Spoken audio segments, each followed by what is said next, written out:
The only dance there is, I'm the navigator, blowing in the wind, dancing with the creator. The only dance there is, I'm the navigator, blowing in the wind.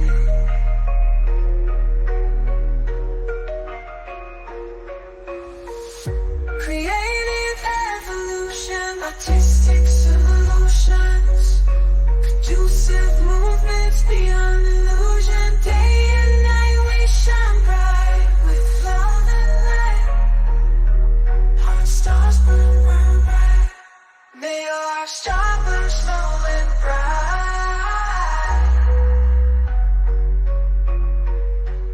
Dancing with the creator.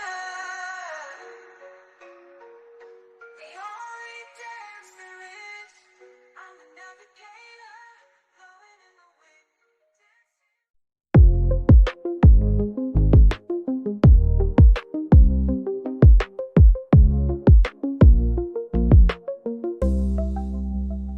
Stars standing in the wind, earth beneath my feet, heart star within my chest. I'm marching to the beat, right beyond the bend, at destination home. Existence free from flesh, high vibration tones, dancing with the creator. The only dance there is, I'm the navigator, blowing in the wind, dancing with the creator. The only dance there is, I'm the navigator, blowing in the wind.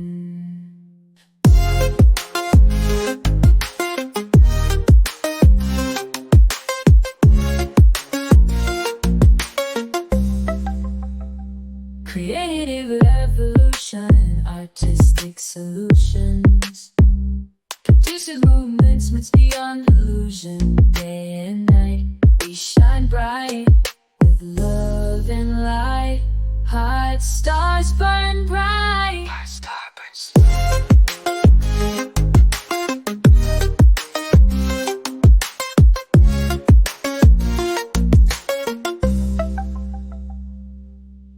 Dancing with the creator.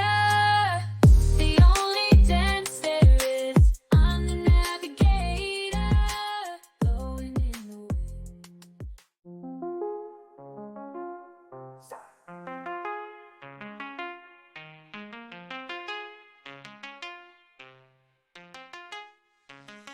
Standing in the wind, earth beneath my feet, heart star within my chest. I'm marching to the beat, right beyond the bend, a destination home. Existence free from flesh, high vibration tones, dancing with the flesh, high vibration tones, dancing with the creator.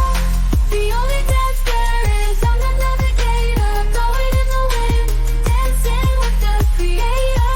The only dance there is, I'm the navigator, blowing up. The only dance there is, I'm the navigator, blowing in the wind, dancing with the creator. The only dance there is, I'm the navigator, blowing in illusion, artistic solutions, conducive movements beyond illusion.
current, let the dream stream flow.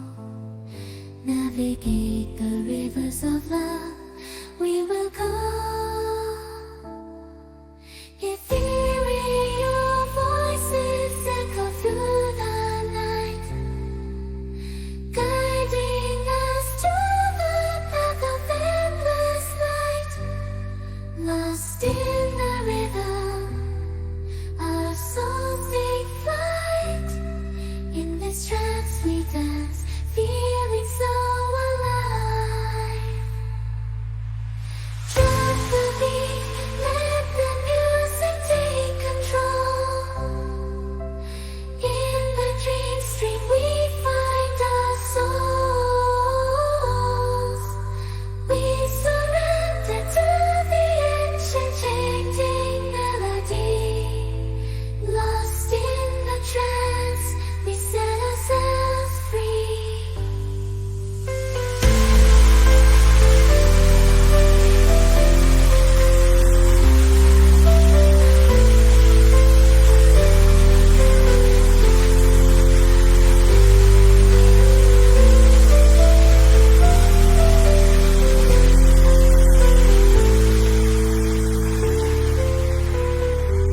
We set ourselves free. Through the darkness of the night, I gave you life, breathing into you my very soul. The brightness of your eyes, a miracle to behold. My love held you like a child, you were free and were wild, trampling through these sacred grounds. What once was lost has now been found.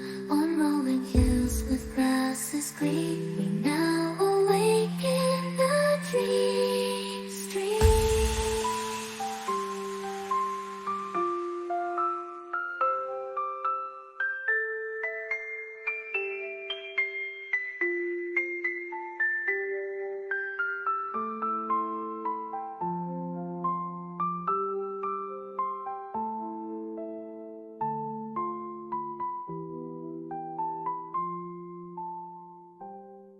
Thank you, earth. Thank you, water. Thank you, wind. Thank you, fire. Thank you, sky. We ask for the blessings of all directions, and we offer our prayers to all the beings of this plane existence. We humbly share amen. Aho, namaste, and mahalo. Blessed be your dear dream stream.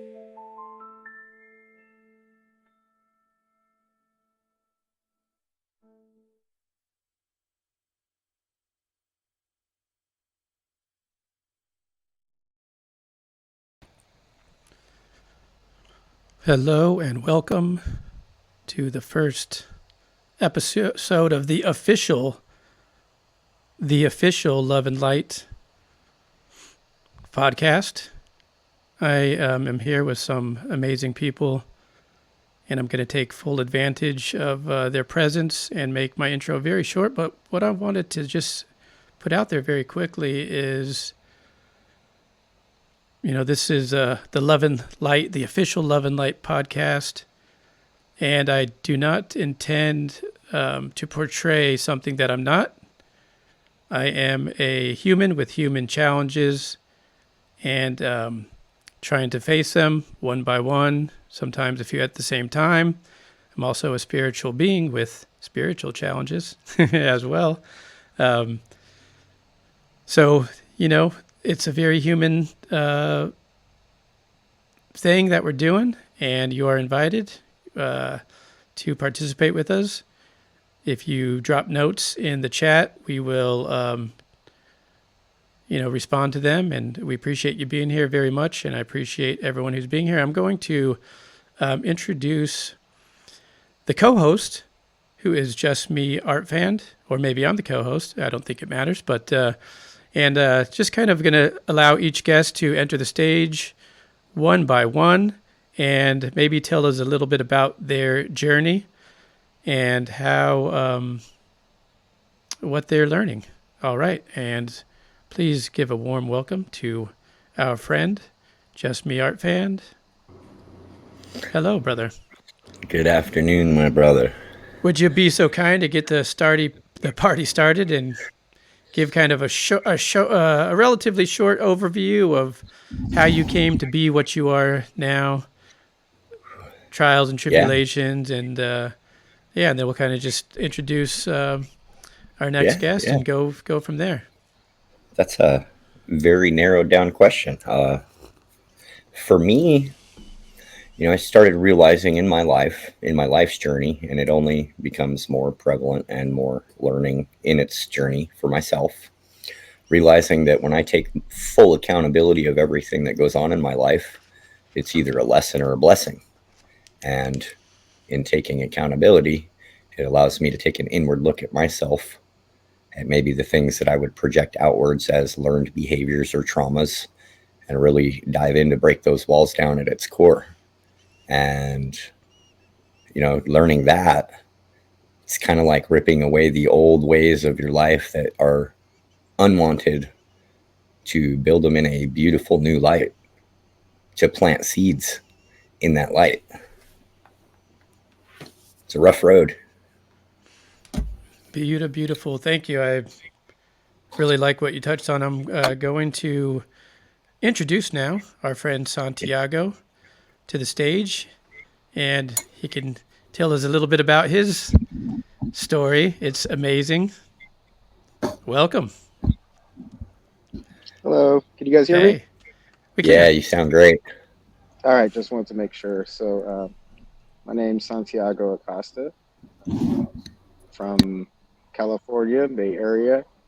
My path is that of most. We go through whatever trauma it is we go through. And if we do it right, we heal from the trauma. We learn love and light as the tools for healing, and we spread that love and light. So I am joining you guys. Just got off of my day job, so I got the work shirt, and I don't know. I'm just a man trying to do the best I can for myself and trying to spread and help anybody else along the way. Thank you, my brother. And Yep. I'm going to introduce our last guest, which is a special treat, and I believe he's on a bit of a time constraint. And I'm very happy to introduce my brother, Jonathan. Welcome, Jonathan. Hey, thanks for having me today. I'm really glad to be here. Right, right Thank you on. for being here. Yeah, glad you reached out. I was excited. So Yeah, if you don't mind, just giving us a little rundown on some of the trials and tribulations, where you're at, what you do, if you don't mind. yeah. So let's see. I have 2 kids and 1 wife, but figured to stay at those numbers for a while. We yeah. I've been there's right now. I'm a addiction and trauma counselor, and all of us. There's a saying that all counselors go into counseling for the same reason, and it's because we're trying to figure out how the heck can we get traction in our own growth and recovery. And um, one of the thing that's meant a lot to me in my journey of trying to grow up is that recovery is not based on a calendar, and neither is growth. There's work that we got to put in to kind of unwind some of those patterns that um, we grew up with, that we came. I was engaged to a gal from Pennsylvania. I ended up marrying her friend, but they had a saying up there that said, "You come by it honestly," meaning like, we observed our parents doing things in a certain way, and so we lived that life because that's the way life was lived. And so having to learn that without guilt or shame, that and if our parents lived a certain way, the world was hard for them, and they needed to cope with different types of chemicals or alcohol or whatever. And so I think a lot of us, we find ourselves in the same place. And while there may be genes involved, it is that, well, we learned how to live life by, our parents who were also in their own journey and their own struggles. And, we've kind of come by it honestly. We face a lot of the same challenges they do. And so that's been part of my story, is kind of unwinding that. And as I began to have empathy for my parents, I began to have empathy for myself as well. And so that's kind of my journey. Cool. Beautiful. Thank you very, very much. Nice to meet you. Nice to meet you too, guys. Hey, Santi. Yeah. Well, I just want to recognize Good to see really you, John. quickly. Yeah, right. It's been a while, probably. Yeah. Just want to say hello to Meditaciones in the chat. He was, or he or she was ready to go before I was, and thank you very much stopping in. If you anything you want to drop, anything that you'd like us to expand on, please just ask, drop a chat, and we'll do our best to see if we could expand on it. Any That was any a good question? topic. That was a good topic that Jonathan left on. Empathy. Well, not even just the empathy, the whole dynamic of it. People in their life's journey, trauma-based responses, trauma reactions with, people in addictions based on how life is depicted, from perceptions of angle that are, we're born into. It's like, we might be tied with the genetics of it, but I feel in my journey, we are here to be the chink in the chain of that genetic bond of those life traumas. And that's by choice on that hero's journey. Absolutely. I definitely love that. Oh, how cool is that? Jesse, what up, my cousin too? Right on. Beautiful, beautiful, beautiful. Good to see Thank you, you dude. for being here. Yeah, please chime in. You are the show, my friend. So, there's something that I struggle with, and maybe you guys could give me some feedback. And that is understanding empathy, understanding what that means, understanding what that feels like to have. I've asked this question, and it's just a tough one for me. Well, within the question lies its own parallax. This seems to be the word of the week. Understanding, to me, the way you understand it is the booby prize of life. Is anything meant to be understood, you will always be chasing to understand. When things are just in a state of being, yeah, because understanding is a never-ending path of a never-ending book, of an evolving system, of an evolving energy. Beautiful, beautiful. And I have a feeling Jonathan has something on the empathy part as well. Hey, Hans Diamond Ball, thank you for rating my stream, dude. That is freaking cool. And again, the invitation is open for you. I know what you said during the chat, but or when I stopped by your show, but it's still there. Yeah, go ahead, John. I do. I would do about half individual clients and about half couples, and especially for younger guys, I say, look, like if your wife has a hard day, like we all have hard days, like your number one job is to shut up and just rub the head, like our partner doesn't need us to fix them when they come home with a stress. They've had stressful thing or stressful experiences. They rarely need advice, and they almost never need it on the spot. Just want somebody to be there. Yes. Just to be there. They don't have to be anything. Just be there. Yes. And that's not like, hey, trying to dig whatever's out of them, out of the day. Just be there. Come on, let me fix you. I'm here. And then they're like, whoa, I haven't even unwound from the day. Can you just be and let me be, and we'll be happy together knowing we have each other? Yes. And along with the being is it kind of might be cliche, but it's 100% true, is like, that's hard. It's, empathy is realizing that, like, it's not like, oh, well, what led to this? What caused that? It's the fact that no, what you're experiencing right now is hard. In a lot What of working couples, it's no, that's not right. You shouldn't feel that. And it's like, well, sorry. It's right? no, like, I didn't try to say that to hurt you, but I see that when I said that, you were hurt. So right now, what matters is the fact that you're hurt, not whether or not you should be hurt. It's recognize, oh, the person I care about is hurt right now, and that's what matters, is caring for them. And so, to me, that's kind of the switch to empathy. So almost instead of empathy, we could change that even further and go to compassion. Be compassionate and conscious aware. Yes. Yeah, I feel like they are definitely leaning into each other. Because What about that you, can put a Santiago? How do you feel that about that? Yeah. So I agree with both of what has been said so far, and yeah, the compassion leads directly to what this title of this podcast is love, right? Compassion leads to love.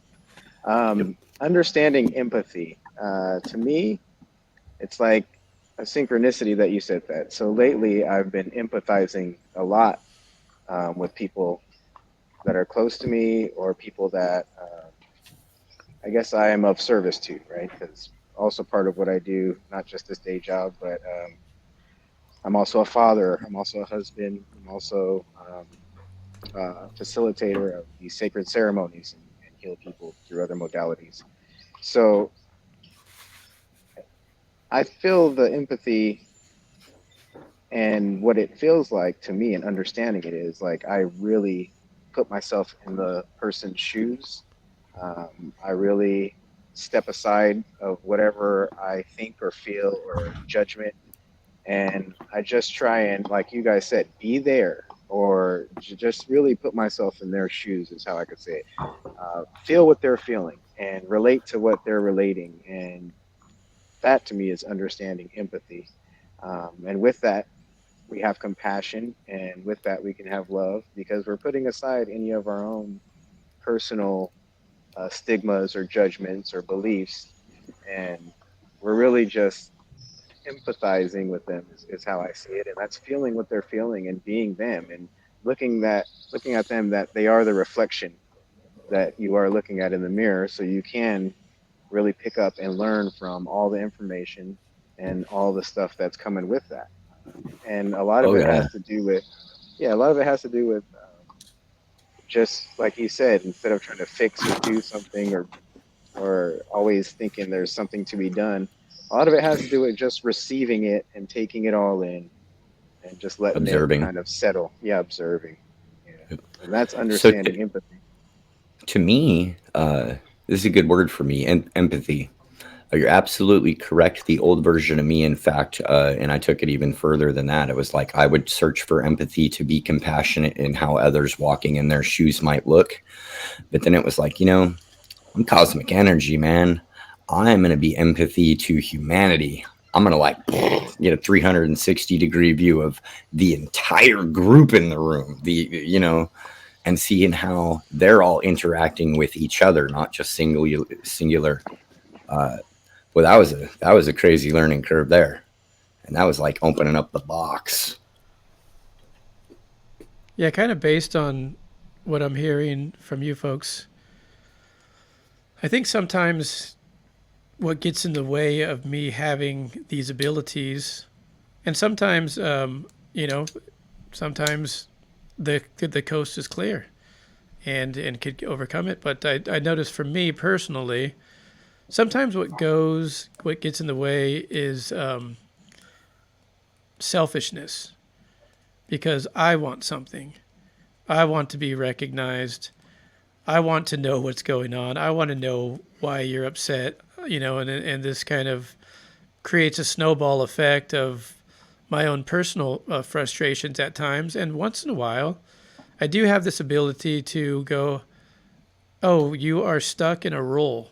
You're stuck in a role, and you could actually change that role right now, and you can just be that compassionate person. those are all learned behavior patterns.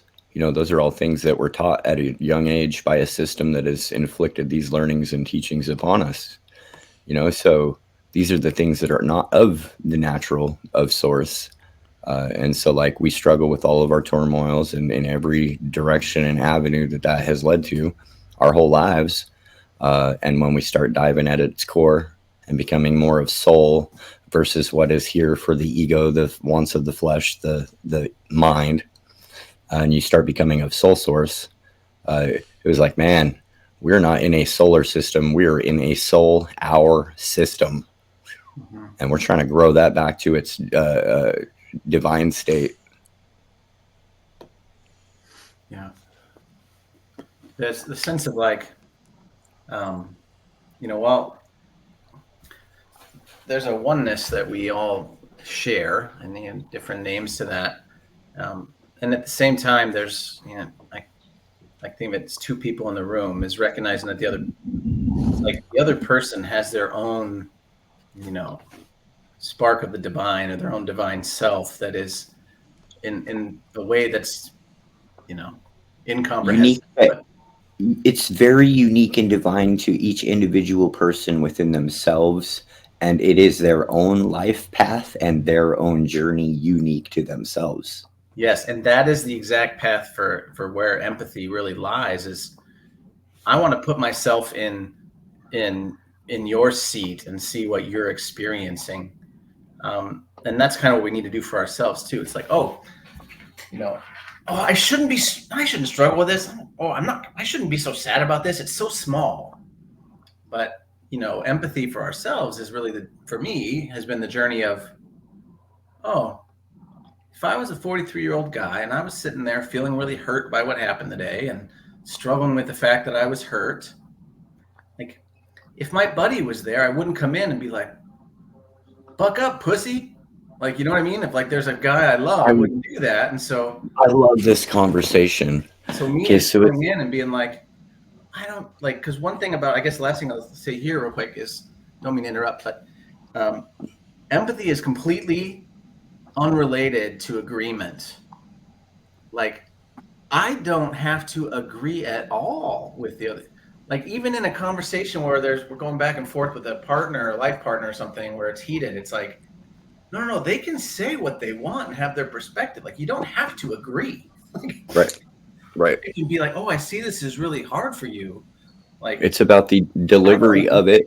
But I can see where it's really hard for you. Okay. Yeah. But it's all so many things too. It's like the tone, the energy, the body language before the words are even spoken will configure the dynamic of how that conversation will go. And then you introduce spoken word. So it's like I had to take an empathetic look back at myself. It's like people are starting to activate things that may trigger me. Well, if that trigger is over here, I am looking over here, and that trigger has taken my power away from me. Now, if I'm focused here moving forward and I go, that was a trigger. Whew, there it went. Well, I don't have to focus on that and give it my energy and lose sight of where I'm headed.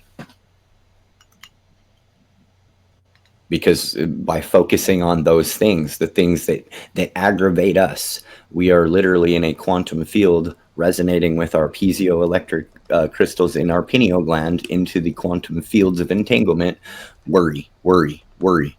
Now the universe is going to go, he's signing up for worry. We must give him worry. He's creating worry for his future of worry. That's where he's focused. Just really quickly, Santiago said that he lost audio. Sometimes you got to log out and log back in. Sometimes it gets funky like that. That's how we roll on StreamYard. That's how it happens. That's just how it happens.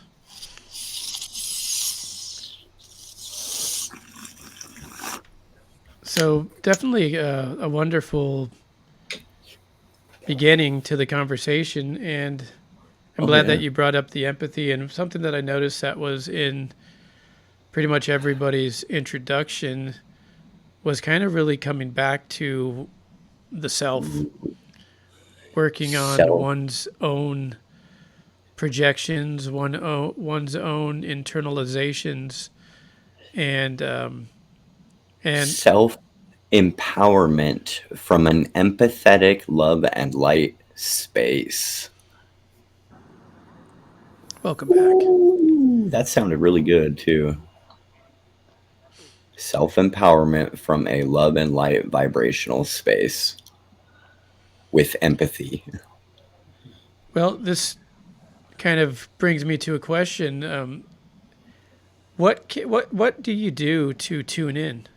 What are some tools that you have at your disposal to tune in to those vibrations? And we can maybe just go around and give some perspective on that. Ooh, can I go first? Yes, please. Yeah. All right, this right here behind me. Yeah, I'm loving Nature's that. inspiration. Oh, dude, the first thing That's you came on, I was digging it.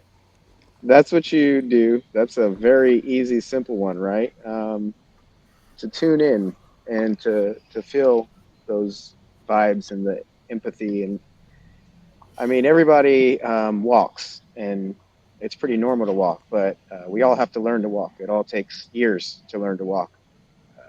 So to be empathetic and just have that, how to understand empathy, it might take some time. But I guarantee you, being out in nature and just learning to observe nature, learning to be silent and live, like be and observe and just feel that nature. Nature has a very good way of teaching us how to connect to that vibe. Um, So, and nature is a planetary energy flowing. So, if you're out in nature and you just let all that thought go, you're literally flowing on the resignation waves of the planetary vibrations. Yes, yeah, and we are bipeds. We walk on foot in our natural state, so a I'd grounded say, state where we exist the most efficiently in a natural surrounding. Hmm. yeah, and that's a good point. Take your shoes off and get in nature. Don't be shy. Yeah. Go ahead and get your feet and toes in the dirt. I mean, humans have only been wearing shoes for the past couple hundred years. Before that, I mean, we were right there connected. Well, even the But shoes we wear now are synthetics, not yeah, natural materials that carry low vibration and keep us from being grounded. yeah, but that's my point. Like evolutionarily, like there was thousands Yeah. of years before shoes that we were just like the animals connected. And Yep. with being in nature, it teaches us those gifts of like just being silent and listening. Obviously, that's what being or understanding empathy is. You have to be able to listen, and like you were saying, Kai, it's not a I or me selfish thing. It's just a observation. Those are some of the key things that we're talking about. Silence and listening, observation. Other ways to feel the vibes is to be in a, I guess you could say, good vibe. So you're not always stressed, or you're not always under some sort of attack, or feeling like you're Yes. clustered or cluttered. Or I mean, and that's another way I think nature helps too, to just get away from the busy life that we have grown to create, and stepping away and taking a break and taking a breather goes a long way. Yes. Well, That's so. it's like we're stepping back into a natural divine source. And it's like when you can shut your minds off, your thoughts off, your feelings and remove those, you're opening yourself up like think of the pitcher with the spigot running into it, filling it up. But as it's filling up, it's outflowing. So you're intaking natural energy flowing and you're expelling out the bad like a filter. You're like a sponge of moving, flowing energy, absorbing the energy of the frequency in nature around you. That is where we get a lot of our world's great thinkers. Our great inspirations came from people that went into a natural state in nature for days or many days at a time or hours, and they, in those aha moments of just being the great filter to listen, that is where those brilliant thoughts had spawned from. Yeah, and Yeah. just want to check in with you, Jonathan, to kind of see how your Yeah. So, schedule is and if you're able to hang out for a little bit longer. yeah. Thanks. I got about 5 minutes. My daughter has a concert tonight, so Her last day of middle school. So get Oh, how all. beautiful. I'm sure it gets easier from here. Always. It always gets easier. No, I something that Santiago just said about like how busy our society is. Like our brain is like evolutionary designed for like 40 people, like a little tribe. Like that's why shame is like so powerful, because it's like, don't break the little tribe or family group's rules, or you like outside the gate is tigers and quicksand, and Right. in our world, Appease like the village. I was younger, I thought quicksand was going to be a much bigger problem in my life than it has turned out to be. But when Santi said about I've never even seen quicksand, man.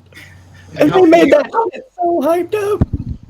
I mean, and trauma is actually it's a helpful thing that our brain has created, but it's supposed to be used sparingly. Like you get bit by a small, orange dog when you're a kid, and your brain freezes that and puts like this stuff called myelin around the memory and encapsulates Learning. all the pain and fear of that moment. Like a memory cortex core memory. Well, Yeah. I mean, And it's not supposed to be used like a weapon against us, like constant battle. Its fear is to learn. yes, and so next time, like we might not have time to notice, oh my gosh, there's a dog right there. So our brain says, if you see something about that high and it's orange, I want you to go left. Run. And but what happens in the world, like Santi's saying, there's so much stuff going on. Like I'm hurtling 50 miles an hour in a giant steel thing right now to a place where I don't know all these people. And my daughter's up there performing, and oh my gosh, like I overate today and I feel uncomfortable. And here I am, and I got to leave early, and I don't want to. And our brain is not designed for a tenth of the amount of input that's coming into it every day. And so there, even brain researchers have had to go from big T trauma to small T trauma, just saying that our brain is cluttered with all these little threats. Santi, you were talking about fear. That's totally accurate. Is that, or I agree with you in that, like things that we don't understand nowadays, our brain automatically categorizes them as threats. I used to think that. Okay. Yeah. My mind for my whole life, like I get some crazy things, and it's always inspiration. I think like technologies, like world healing technologies in my mind, like crazy, weird, outside way. Like my ADHD runs wild, so it's like I can almost absorb all of the information that's flowing through me.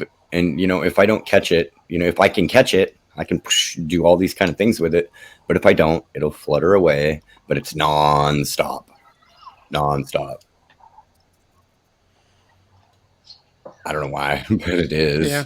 Like world records. You've heard me talk, and it's like, where does this shit even come from? I don't know, but it comes from the Akashic record floating around in the ether. It has to, because where would it store? Yep. Where would it possibly store? Yeah. Well, it's an iCloud. I really appreciate being with you guys today, and I wish I could be longer, but yeah, thanks for having me on today. Yeah, thanks for coming on kind of last minute. I think I just asked you to come in a few hours ago, so that's pretty cool that you were able to take up that challenge and come and share this wealth of information that you have. And I know we didn't even get to tap into it, but we will. I promise you. Appreciate your wise words. More into it. Yeah, thank you, brother. Yeah. Love you very much, and looking forward to seeing you tomorrow. Yes, that sounds good with me. Yeah. Okay, nice to meet you guys. Love you, brother. Yeah. I kind of just want to take a look at this comment from Hans here, where he says, "We see that you like watching videos of worry. So here are some more worry for you to enjoy." Yeah, I get it, my friend. I understand that. Yeah, when we start to drink from that particular fountain, there's going to be more flowing from that fountain. Well, and that's kind of why we're doing what we're doing here, is to provide a different fountain. Well, let's take the fountain out of the construct. If you choose to drink from the fountain, you're projecting the future fountain. You're projecting the future fountain. Right here. You put it there. Now you're stuck because you put it there yourself. Whether we realize it or not, that's the interesting part. Whether you acknowledge it or not, you are putting it there. You are making it, creating it. Um, one of the big things that shifted for me, and you guys were talking about worry, so this is where I'm going with that. But one of the big things that shifted for me is I had this idea in my head of what a man should be, and I had this idea in my head of what success looked like, and I had this idea in my head of what a husband should be and what a father should be, and uh, these are these constructs that I created in my own mind, and I went Like for it, walls. and yeah, and even if I succeeded at it, right, like even if I'm doing great, the big shift for me was when I realized that's limited to my own mind, and that's limited to the rules that I make up. If I guess, let go and allow it, like we're talking about the flow, to go with the flow. I mean, oftentimes it's better than I would ever imagine. And that's the biggest takeaway that made me shift about worries and really kind of understanding. And I guess that is a faith kind of a way of Oh just man. knowing everything's going to be good, like everything's going to be better than what I could even imagine or think if I just allow it. And I know that it's going to be better down in my heart, in my essence. It's it will, and it'll show itself, and it takes a little bit of practice, but once you see the the work happen and make something better, oftentimes the situation that you're in is never what you would have thought. And when something good happens, oftentimes, even if you would have planned it, it couldn't have happened the way it happened. And that's just allowing uh, the flow and allowing you to see that there is something bigger at work. There is some love and light that's always going to be moving, whether you acknowledge it or not. And that's the big deal, because the worry, that just adds resistance to it, and it makes that flow stutter. It makes that flow block up. Keeps it stagnant. And It's stagnant yeah, instead and of we're gonna growing and flowing. and the way that it works, as far as I can say from experience, is you're gonna come across the same worries and the same troubles and the same problems until you allow it to pass, until you allow that flow, until you get that lesson you need to learn, until you get Lesson that or knowledge blessing. to move on, or blessing, right? And Lesson, those lesson are or the blessing. And sometimes in the lesson, realizing that, okay, this is something that is, I don't see it yet, but it is maybe aligning me for a blessing that I haven't realized. But if I trust it, I will flow into it. What's up, Cool Frog? Yeah, so Peace, it's like peace, my brother. we literally, by focusing on the natural state of being in the now, if it is in a positive frequency, energy, love, light, vibration, you're planting the seeds not only for other people and inspiration, but you're planting your own seeds to where your future self is going to look back and be like, man, thank you so much for taking the time, because I will only get out of this life in raising my vibration in my spiritual path of my journey. I will only get out of it what I put into it. Now, if I'm only going to get 80% into it, the universe will be like, all right, you wonder why you're stuck at 80? You only want to keep it at 80. I'll keep it real with you. The universe yeah. is just as real with me as I am with it. Had And a we very often make it harder than what it is. You know what I mean? That's Oh, that's the truth. that's dude, our I specialty. realized I almost forgot this too. It was like the construct and the systems and the ways that have been like projected on us to how life is, the illusion is, man, they tricked us into building our own little box with bars and climbing into it our damn selves. Yeah. Well, the Plato's cavern, right, or Plato's cave, right? The Yeah, man. projections on the cave wall. That analogy. We're just looking at the projections, the shadows on the cave wall, and really, there's a whole world outside of the cave. Well, But it's us putting the bars on the cave wall. Yeah, Yeah, entirely. we're capping ourselves with limits of which we think are protecting ourselves, but they're literally keeping our energies and vibrations stagnant. there's something that popped into my head, just kind of based on what you gentlemen were just saying. And what the thing is, I was holding my almost 3 week child in my hands earlier, in my arms, and he was falling asleep. And the thought came to me, can I make him smile with my intent,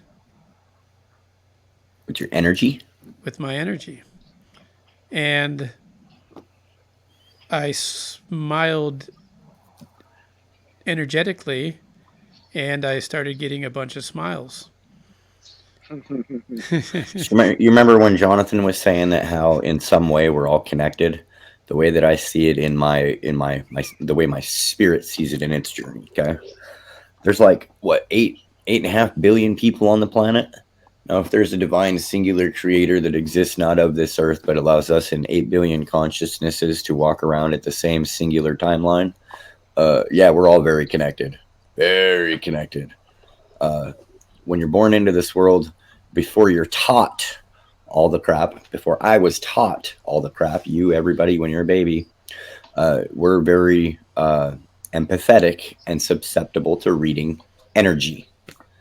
Energy carries data with it: tone, frequency, energy, vibration before a word is spoken. And then you add words, and that exists on a sound and light, photon, frequency, energy, kind of like a matrix flowing in a highlight flow of energy flowing in the etherical field, right? Yeah, everything's energy based. It's flowing. My energy touches your energy, touches his energy. It all affects each other, just like the Yeah. filter that we are. Inflow, outflow, how you take it, how you absorb it. That's definitely a blessing that you got to witness, Kai. Like that's a so some can call it coincidence and say, oh, it just happened to work that way. But I'm sure you didn't Coincidences call it. won't work every time. Yeah, Yeah, exactly. coincidences But won't work every time. I'm sure that was a gift for you, Kai, a special gift, of, hey, I wonder if my curiosity sparks. And what you felt inside was smiling and love and that vibration, right? And that's what you projected. And it resonated with your infant, because they're very clear, uh, open slate, right? They're Pure very heart, fresh. open to the frequency, Yeah. the vibrations. They're pure open source. And they So what you just, have done, he just opened. Well, see, he's always asking me, what is the quantum entanglement, the quantum field? Well, he just quite literally, you just operated inside of the quantum field. yeah, that was Yeah, definitely quantum you because, just pulled telepathy with your own child in a quantum field of where you, the great creator, in your divine power of cosmic badassery, have done yeah, that without even speaking. no words, yeah, just intention, right? Just the feeling and true intention, which really is the energy and the current or currency that manifests everything. I Yep. just I heard, I want to say it was Bashar. There's this guy that channels this entity Bashar, but I like how he phrased it, because so what we're saying is you projected that frequency and that vibration, and then it resonated and matched, and it spread, and that's kind of like the law of attraction, right? Like Yes, we put universal out law of this, attraction where like energy yeah, attracts the same like energy. So if I want to ring at yeah, 432, anything in the universe that's resonating at 432 has unlocked will its also doors, ring. swung it wide open, and say, "Here we are."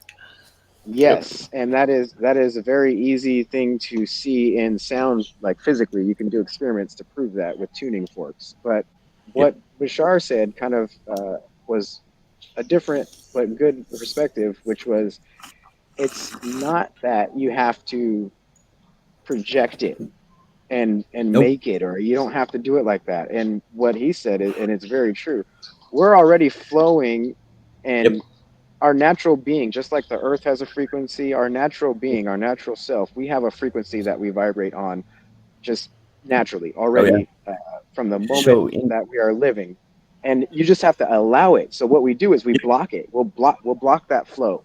We'll create, and this is what I was talking about, create these blocks in our mind about these ideas of what I should be and what I shouldn't be. But Or really, how I'm not you allowing look. the true flow, Yeah. the real me, the authentic self, vibrate.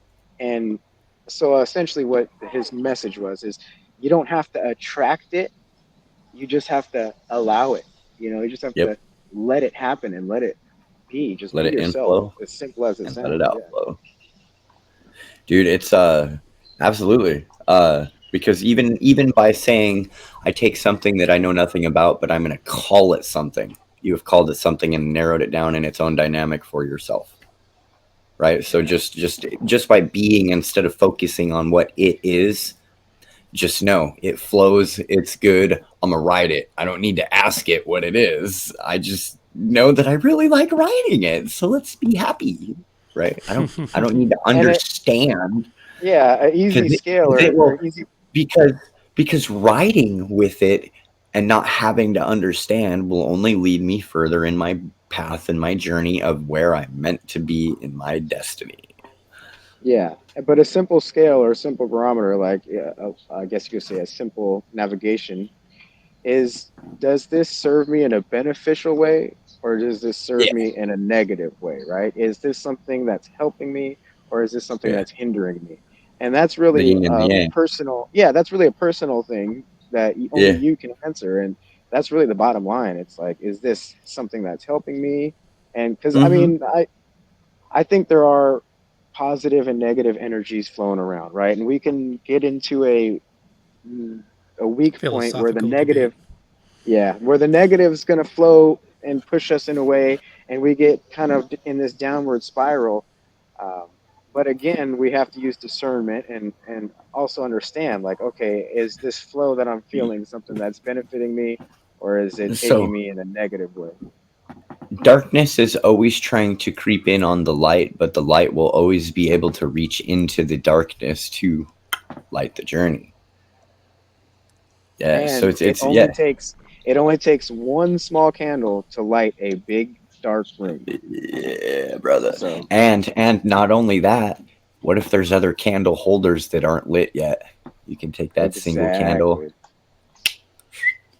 yaman, and now So we have just light to plant seeds in the dark.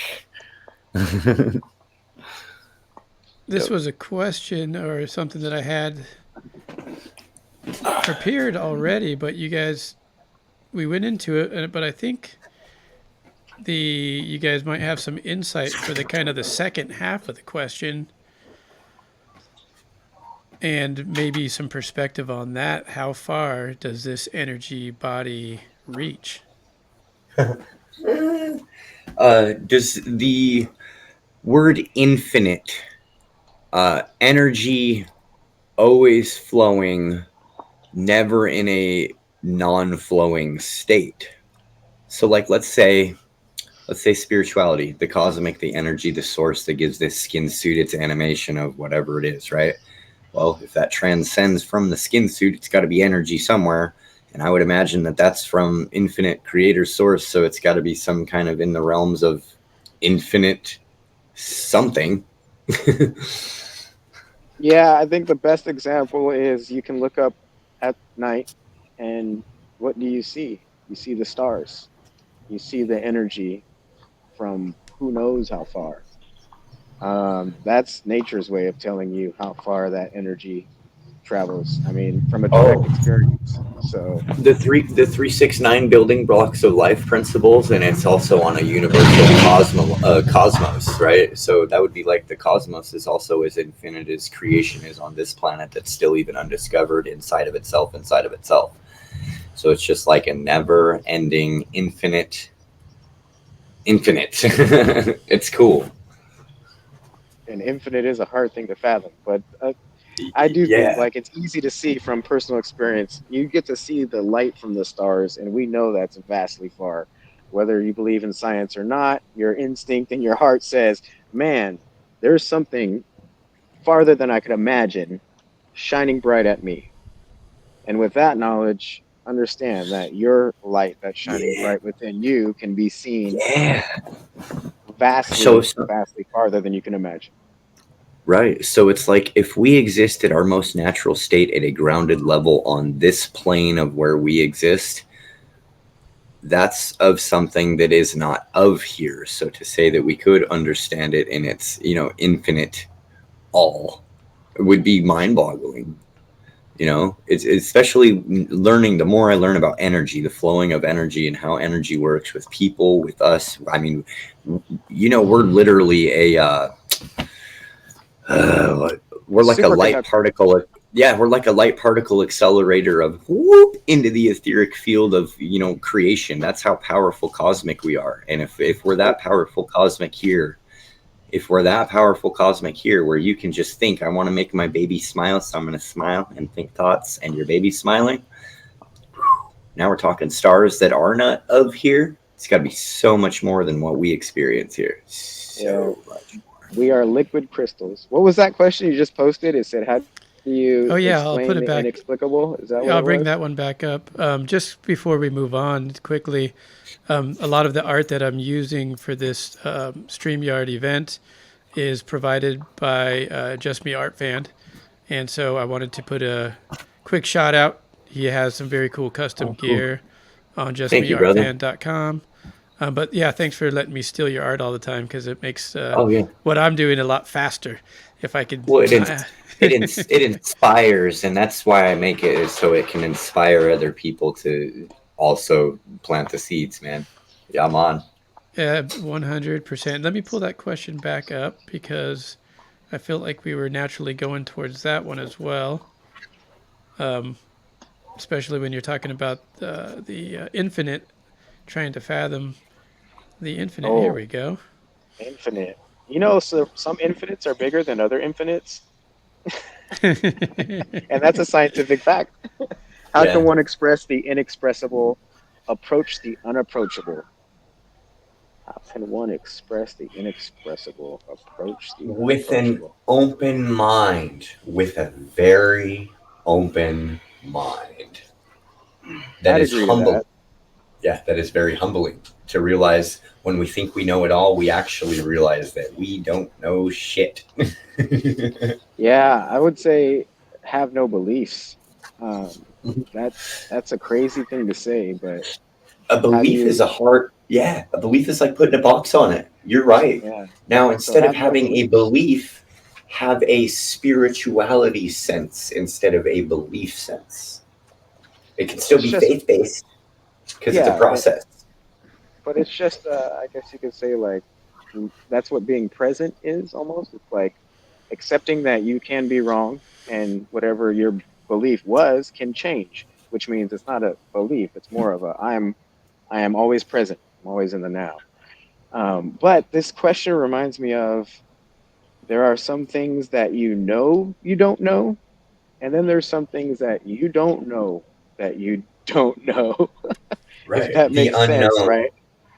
The There's stuff unknown that yet we to know be. we don't know, but there's stuff we don't even know. We can't even fathom that we don't know. So this is kind of a good one. Infinite, right? We were talking about infinite. Um, and literally, scientifically, some infinites are bigger than others. And that kind of was a hard thing for me to understand. Like, what? How is one infinite bigger than the other? Well, all you have to do is say, well, this is infinite plus one, and this is bigger than this other infinite. Okay, makes sense. So, what Scale does infinite size. truly mean? So, this is the Scale question. size. I don't think infinite is that good of a description as more as just incomprehensible. Like some things are Yes. beyond our comprehension. Some things are bigger than Unfathomable what to we the can put. mind. Yeah, Yeah, and that unfathomable. Yeah. and that would be, the unapproachable or inexpressible. If it's something that you don't even know that you don't know. Um, and how do you approach that or how do you express that? I do agree with what you just said, which is have an open mind. As simple as that sounds, but being open and not having any rigid beliefs or something that you're stuck to, and being able Well, to be flexible and malleable and roll with it and change as things come up. I'd almost say it's almost like being humble, but humility at the same time when you take yourself outside of self and realize it's beyond self. But at the same time, it's for your own journey. So it's a very humbling experience. There's humility inside of it, realizing that, my ego has made this entire illusion of what it wasn't. So there's humility in that process. I mean, let's be real. Anybody out there listening, if you guys have ever chose to take these steps of healing yourself and through all your traumas, these are the hardest things that anybody's ever done in their lives. This journey is not easy. It is a hero's journey for sure. I mean, there's people that will go their entire lives without dare doing these things that we are brave enough to try to learn. You can always get closer, but never reach it. Yeah, that is true in the comments. You can always get closer, but never reach it. And that is Never, part of yeah, the never. Most High. Ne- That's why the well, Most High is the Most High, and it will always be the Most High because you can never get to the Most High. yes. That So what that does is that allows us to keep having something to seek. Because yes, if we found it, everybody'd be like, there it is, we're there. And then we wouldn't have all the other stuff that exists. It has to be so infinite, great, wisdom, awesome, cosmic that we can only not try. We can only move forward in our journey until we don't have the breath to do it anymore. And in hopes that we got to where we wanted to be and happy. yeah. And like, how do you express the inexpressible or approach the unapproachable? Makes me think of does the fish in the bottom of the ocean have any concept of this life on land here? And how does the Right. fish think of anything else beyond what it knows? Um, it's Angle of just, perception. yeah, it's just one of those things like, are within the realm of that fish's, infinite, their infinite is anything outside of the water. They're like, His man, that is normal infinite. Yeah. his normal fishing pattern, right? And then he sees outside and he's like, whoa, the Yeah. cosmos. But there may be that moment where it gets caught, right? It gets caught by a fisherman, and now it's like, what is this? We There's a go whole through nother these. cosmos, and this hurts. This Yeah. ascension stuff sucks. I'm ascending into the.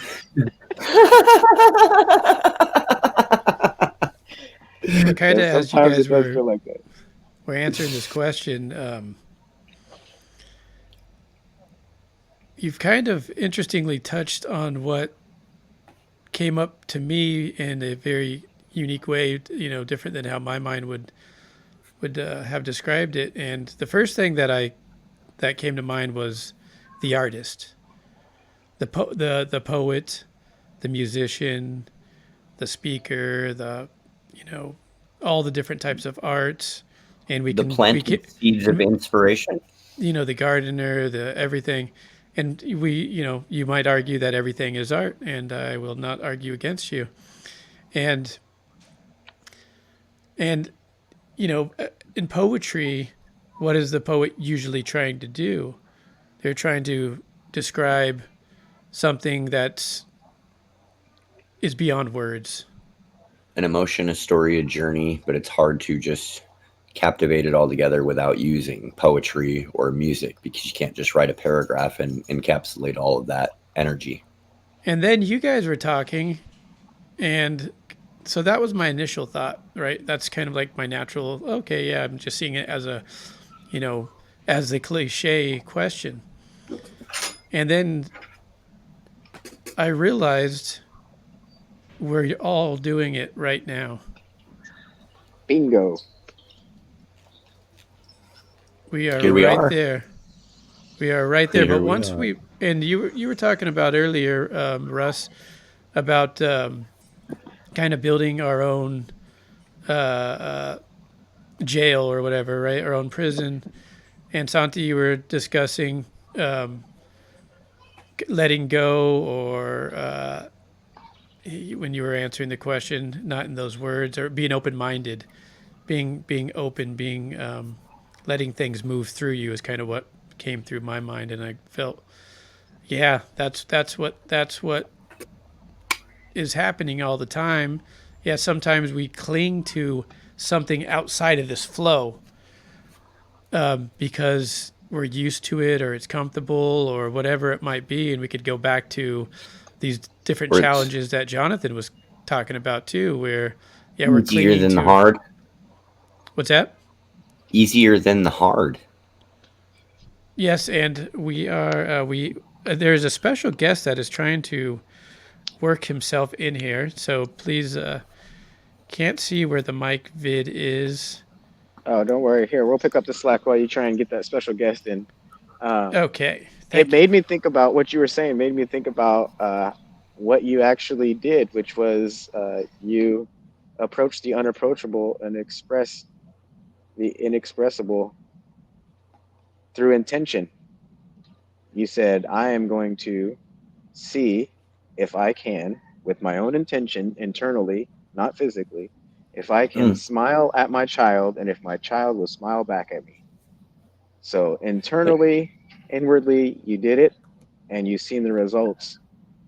let's So, say I don't like using the word intention because like the roads to hell were paved with good intentions, right? So I would say a let's there's more better words to use. That's just kind of when it was like, oh shit, we got to change that word. But I get where you're coming from. Maybe some people didn't understand like the way that I understood that, but you know what I mean. Shit, there's a lot of better so words the for that. yeah, the intention, I guess another way is just saying Well, the affirmation, your energy, yeah, right? yeah, Your your focus, right? vibration, Yeah, and your really, outward it's a beautiful thing because the energy is current, right? Like in electrical terms, but current is also sounding a lot like currency, right? The currency is the energy. energy. So Yeah. the the Well, that would energy be is the currency that creates things, that manifests things into this reality, right? So electromagnetisms, ions, light yeah. waves, light and sound are actually measured on the same scale of Oh, like definitely. and It, hertz. Yeah, it's yeah. just So different. Yeah, that, it's just different hertz on the spectrum. Yeah, yep. you got different hertz on the spectrum, and it keeps going into X-rays and all So these other things too. Yeah. so now imagine when you speak, you're entering a quantum field with the flow of ions through sound and on some light filters or some filters of video or whatever, you could actually encapsulate that through light in the flow of ions in the standing waveform patterns of flowing energy. And different languages work better than others for doing that. The Sanskrit and the Hebrew language works much better for doing that than our English language. And a lot of English is people even very, very say tainted. they say it's backwards. Actually, a lot of people say the English language is intentionally backwards to not allow the actual Yeah, yeah, scales of yeah, spelling or the words to yeah. cast the power that they English truly are. English is literally occult spell casting inside of itself in the creation of English. It is very, very witch doctored in itself of the way to be able to sway words. Even the court systems, they'll turn your innocent words against you with their different dictionaries and their ways of Yeah, court systems use a different English. language called legalese, and that's a fun one to Oh, learn hey, too. we got a connection. Yeah, we Cool. got best not to dwell on the words they choose, but see the picture they're trying to paint with those words. Exactly. And that's a lot of feeling too. That's what empathy is, Yeah, right? You're just kind of feeling out what they feel and truly the trying to tone, the energy, understand. the body language.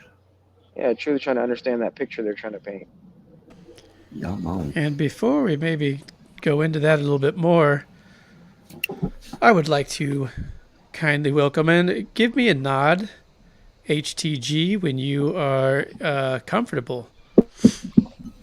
I, your video camera is currently off, but when you're ready, give me a nod, and then I'll if you got your phone in a place where you could be hands free and be cozy and comfortable, then we'll get you in here with us, and we are all very much looking forward to it.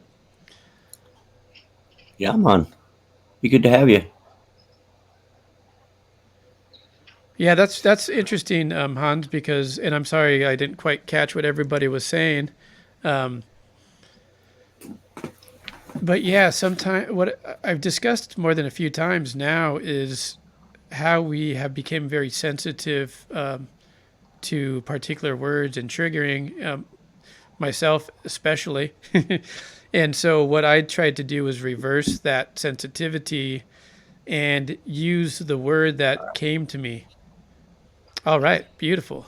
I am now going to welcome HTG, the navigator, the grandfather butterfly, to the stage. Thank you so much for joining. Am I joining you? I don't know. Here Oh, you Yeah, are. you're on. I don't How you know doing, all friend? this stuff, man. You You Hi. did sound it. great. Yeah, good to see you. What do? I have a play button in the screen. So No, what do you're I good. do? You're good. You're good. You don't have to touch a thing.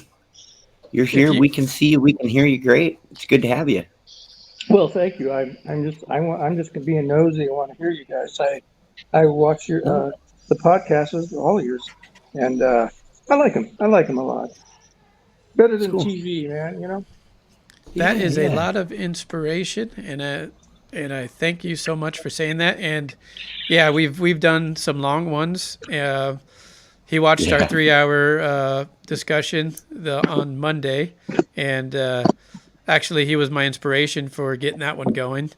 And so, thank you. Nice. And JMAF really helped me to make it exciting and not such my monotone type of presentation. And he also watched the one that we did here at my Great. house, Santiago, with the family. So gave us some Yes. beautiful feedback, and that's so cool. That is Wait, so cool.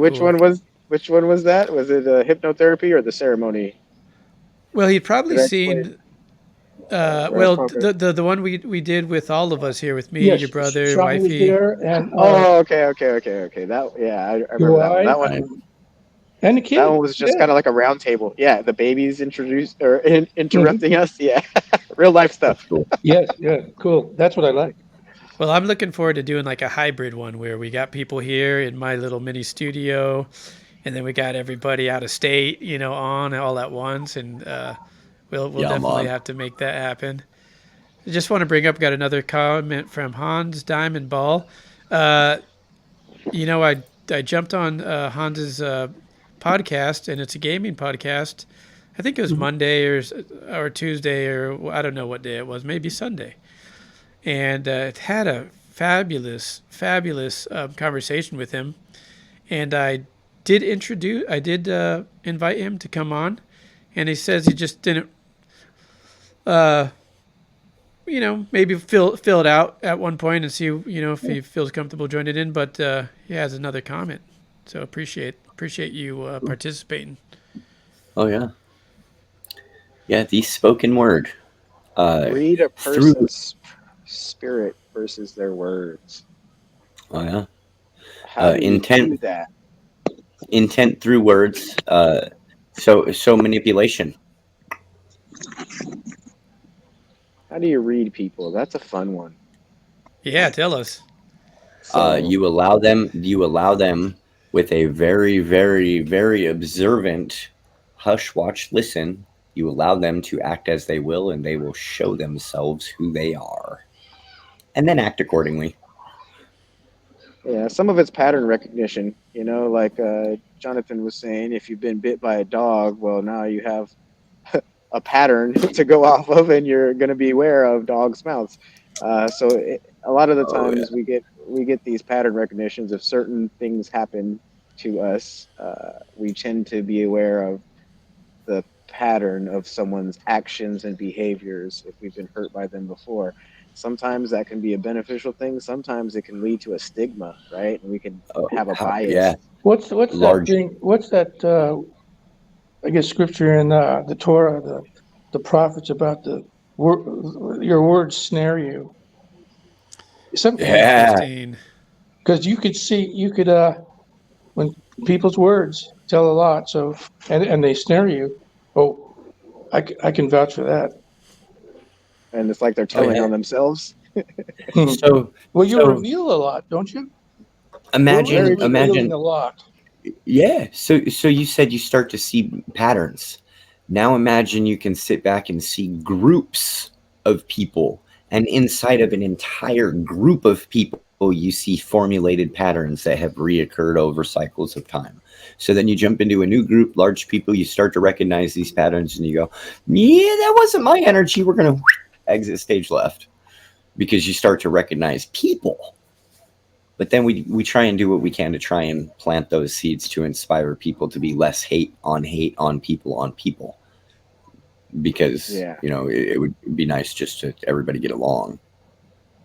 And that's what I was saying. Sometimes the patterns and they lead to biases, and we got to learn Oh the yeah. difference between that. But I do like what you're saying about people's words snare them. They trap themselves in their own words because it reminds me of the saying like wise men speak little and the fool can't shut up. So, And man, Yeah, yeah. yeah, it's I'm When definitely it's that's a guilty. like, good I'm point. guilty. yeah, it's like this too. It's if all I have is my word and it's spoken, but I can't be my word, where's my accountability? And so you have to choose your words wisely. You don't want to overstep what you feel. You don't want to do it to. You don't want to say words to appease people, and then you can't be your word upon it. And that creates its own parallaxes and problems. But ultimately, like, be accountable, be your word, like, be Yeah. real, be authentic. Yeah, I just thought of another scripture in Proverbs. It says, "Life and death is in the tongue." I don't know what that means, but I get a feeling that sort of there's something down the line that's true about it. perfectly ties to your previous statement where Yeah, the tongue ensnares you. Those two go hand in hand. yeah, and Absolutely. I think words are actually they're more powerful. They can create. They create. The word was made flesh. Greatly good. As in the gospel, right? So, and also Yeah. the word creates. People create their own environment. Yeah. Yes. You're creating an affirmation of intent and thought into a vibrant energy field of which you emulate that energy into a like energy attracts like energy Yeah, universal yeah, situation. yes, So the people will call into their own space shit. Sometimes you run into things like we got in an accident. I couldn't have foreseen that. We didn't call it into our space, but at the same time, it was like, well, I was mad at the moment. I didn't understand it, but like in a sort of a way, this was a gift. If I allowed to myself to be humble and see it for what it was worth. Had this not happened, I wouldn't have learned any of my music. yeah, Like and now Apocryphal World Records is making music. Our buddy Clay's making. So many people were teaching how to make this music, just beautiful, uplifting, inspirational, just to the core music. Well, what's really cool right now is this whole stage is filled with musicians, and all of us applying a different piece of the musical puzzle. Um, but that's really cool. That's super cool, actually. Yeah. Uh, and it's funny because I was just thinking about the last song that I did with Santiago. Um, and I shared it with you, JMF, and I probably shared it with you at one point. Dragonfly, grandfather Dragonfly, and one of the things is basically was saying about not being able to take back the words that I spoken out loud in that flow, and kind of goes with the ensnaring, goes with everything else, and that Words kind of in goes with the anger. first part of Hound's statement, which is language itself can manipulate behavior. Oh Otherwise, it yeah. can be incantation. yeah. Incantation. So Excuse You me. know, so check this out. oh, go ahead. If somebody was to jab a stick in my eye, and instead of pulling it out and dropping it on the floor and moving forward in a benevolent way, if I focus on jabbing it back in their eye, that's my words have just ensnared me, because that was Yes, for them, right? I just thought of something Yeah. else too. I'm not a Christian, but I find a lot of great stuff that Jesus said, and when he said, "You've heard it said, Thou shalt not kill, but I say unto you, if you call your brother a fool, you're in danger of that judgment." God's going to judge you for using words to kill people, man. And you know what? Oh yeah. When I first read that 30, 40 years ago, I thought, what the heck is this? Now I realize words Yeah. do stuff, man. It could kill you. It could make you live. It could Words inspire you. said in anger cannot be undone. If I am hateful in my speech towards somebody, they could go change their life in a quick Oh, minute yeah. decision that we'd never see them. You know what I mean? But Yeah. yeah, bet your ass, man. And I people got, don't I've take done that that with in a grain of my salt. youth, and I have to work on that, man. Still. Myself, still a work in progress, because Yeah, I got in an definitely. accident. Somebody was hurt, and I found myself immediately like, "Fucking motherfucking hell, what the fuck, man?" And then I had to switch. I was like, "Somebody is really fucking hurt there." Hmm. Whoa, switch gears. Like, this is not who I mean, accidents happen. I have to give you guys a 5-minute warning because I think I just see my battery is like gonna die. So I'm just giving you guys a little warning. Keep going. Sorry. Thank you, thank you. Well, first, just take that moment to say hello to some friends in the chat. We got Great Liquors. Thank you very, very much. Self-acclaimed, by the way. Conspiracy Music. Check out his channel. He is doing some really cool stuff, and he is Really cool. I showed his channel to you and some of the live music. That's Conspiracy Music, Grandfather Dragonfly. So I showed you them playing, and you were enjoying some of their acoustic stuff. Yes. Some of his guests were doing. Oh, yeah. Cool Frog, bringing the party together on a regular basis. Glad to see you. Man. Glad to see you there. So thank you very much for Ribbit, coming in. ribbit. And I would say, Hans, keep it coming. You're creating a lot of great. So let me try to take advantage before your phone dies. Okay. And if this was the only question that I think I shared beforehand, if you want to maybe kind of express How do I your describe sentiments. the current state of humanity is the question. The current state of humanity, in my opinion, is right in the transitional point. I mean, it seems like we're always in a transitional point, right? We're always growing. But I feel now more than ever, there is a huge shift, a huge transition. I will say the Mayan prophecy of 2012, going from one age to another, one era to another, seems to be true. I feel like we are leaving the age of Pisces, going into the age of Aquarius. I feel that there is a big shift. Some people are calling it a great awakening, a great reset, all these other words that we're using and throwing out there. Without a doubt, there is something brewing that's big, that is a shift. That's how I would describe the current state of humanity. With that being said, usually with birth comes birthing pains. Yep. There's a lot of things that seem like chaos, but I would say the majority of things are better than ever and more beautiful than ever. It's just, are you going to focus on it? That's the old structure burning down around us for us to Yeah. build a light in a new. Yeah. Yeah. Oh yeah, dude. And then I Uh, do want to say, sorry, before I Hey. go, I just wanted to go back to the spirit thing because I kind of preluded. How do I feel someone's spirit instead of just listen to their words? I would say it's a lot like dream interpretation. Um, Practice interpreting your dreams, and that will help you feel other people's vibes and true intentions in their spirit. One of the physical things you could do is look them in the eye, direct eye Yeah. contact. Eyes, I, window to the soul, yeah, eyes energy. are windows Eyes to and the soul. energy. Eyes are literally your brain. The brain has extrusions that come out. Those are the eyeballs. Your eyes are literally your brain. So you're literally looking at someone's brain when you're looking at their eyes. But eye contact is huge, and it's not like you're looking for anything in their eyes physically. You're looking in their eyes to pick up the feelings that you get. And this is what I mean by The dream interpretation. authenticness. The feelings that you get. And you want to feel these things and interpret them and use a little bit of leniency on the feelings that you get because you need to interpret the feeling, and it may take time to learn that skill of how to interpret someone's feelings.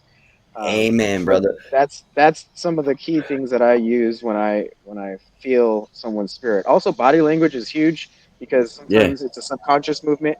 People aren't very aware of their body language. It's a very easy read. Blocking. Yeah, they block, Yeah, to see, project. are they all crossed up and tied up and everything's like this bundled up? Are they open, Oh, free, yeah. and out? Are they fidgety? Body language is huge too. But with that being So, said, love and light to you guys. I'm gonna go now because my battery is gonna die. Appreciate yeah, you Oh, guys that's brother. all. cool. That is very Well, cool. Thank you Glad for to doing see you, that. Santi. Yeah, Yep. Yeah. thanks for jumping in here. I hope that we could do it again soon. Yeah, let Yeah. me know when the next one is. Bye, guys. Absolutely. Thank you. Love you. Blessed be to thy family. Yeah. Yeah. That was cool. That was quite cool. Um, any other thoughts regarding the state of humanity? Well, just I wanted to touch one little thing right where he left off is he said it right, very right in the moment, is before the words are spoken, we're reading the energy. The energy. the tone, the energy, the body language, those are all three dynamics that exist together inside of that energy before the words are even spoken out of the mouth. And the window to the soul to see if the window of the eyes is putting on a fake mask of, you kind of have the reserve of when somebody's lying or not being real or projecting bullshit, all of those things tied together. And then how would I describe the state of humanity is in a longing for something more fulfilling to the soul, man, because we all realize shit's been so not that. Ready to shift. I might be freezing up. Can you hear me? I can hear you. Yes. Okay, so I might need to do a reset there. And let's see. Yeah, it's not letting me click on anything. So if you hold it down, I will be right back. Yep. Yeah. Clay nails it right there. If you focus on the good, you're gonna be happy. But if you don't, you won't. It's like if you tell yourself you're powerful, you are. But if you tell yourself you're not, you're not.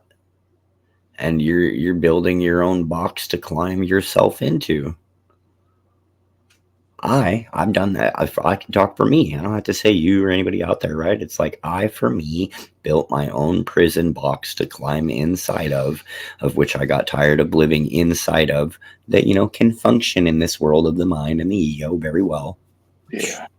People do it their whole lives. I think partly it's perspective, wouldn't you think? I mean, I actually, I'm quoting from the Torah now, and another thing, in Exodus, when they're in the wilderness, well, you can't imagine. You've got to. I think the mindset should be you should always deal with the wilderness and transcend to things and have goals and stuff like that. But if you think life's going to be a bowl of cherries, well, you got to have a mindset to survive in the wilderness while you are transcending. Yeah. I don't know. That's my view on that. Well, you're not wrong at all. It's like you have to, while you're diving into the unknown, the hidden, which is actually what has been here the whole time, but it's suppressed. Yes. Yeah. We have to learn how to be grounded, conscious, and aware enough to still function, to pay the bills, eat the food, all the shit in the cycle that we know is fucked up, in the system that we know is fucked up. Reminds me now of there's a Zen story, which really I love it. I love Zen stories. Day. He's a monk, gets enlightened, and he just the upper monks initiate him into a different class of monkhood. I don't know much about it, but so I was reading this, and he got enlightened, and then he came back to get his stuff with his clothes from the other disciples, and they asked him, "What's it like to be enlightened?" And the monk said, "I'm as miserable as ever." There's a part of life that you have to have the mindset that you could be enlightened. You could be enlightened, but you're still going to have to come back and grow corn and do that stuff. It was like this. I watched everything that I built my whole life towards, like 23 years construction my whole life, started a business, and then watched it all burn down around me. And it was like, well, I can handle this one of two ways: the way that I would normally handle shit when it burns down around me, or I could take this as an opportunity. Well, maybe this was meant for a reason, and it's burning down the old canvas and stripping the paint back to a blank, beautiful slate, ready to paint it new the way my dreams were intended to be when aligned with my spirit, instead of what I thought was maybe my dream, but kind of correlated with somebody else's and all this shit so that they could be proud of me, whatever. That wasn't my journey, but I was confused about that my whole life. And then I was like, well, let it burn down around me. And I am going to paint it in a humanitarian way of love and light to plant many seeds. I think it's a kind of a divine equation that you got to go through that stuff, because you get a little stronger, you get a little wiser, and you learn to navigate this thing. That pretty good. And I heard the story from you. I was watching you a while back, and you were saying the story. And yeah, you be you became a stronger person and wiser, and you could navigate a lot better. Right. Right. Yeah, and it's taking the angles of perception and shattering those illusions and realizing you take a step back and you're like, there's a whole damn world out here. Yeah. You're back. Well, yeah. I feel like I see you. due to bending time and I'm not used to this. This is the first time I have ever done something like this, and it's real strange to me. Well, you're doing I'm great. glad that you Yeah. took the plunge. I was kind of scared of telling Kai, I don't know, man. I'm old. My brains are a little bit befuddled, or whatever the word is. Unless Yeah, they're not. I forget words. I forget facts. And I was like, he said, I just So do we. You do? So do we. Oh yeah. Oh yeah. I'll forget You something guys, as soon as I you guys blow my mind. You guys retain a lot of information, interesting information.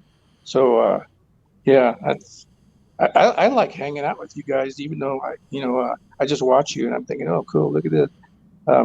This is just as cool hanging out with you right here, like we are. I mean, if you didn't tell me this it was your first time, you wouldn't know. I mean, because what we're doing is we're hanging out in a state where we're communicating with each other, good vibrations, good energy, and we're comfortable. Too coolio. Yeah, I'm on. Yeah, Yeah, I I really appreciate you coming and hanging out, dude. It's cool. Yeah, I'm super excited. This was amazing. Everybody who kind of jumped on today, it was some people that are challenging to get together. Singularity.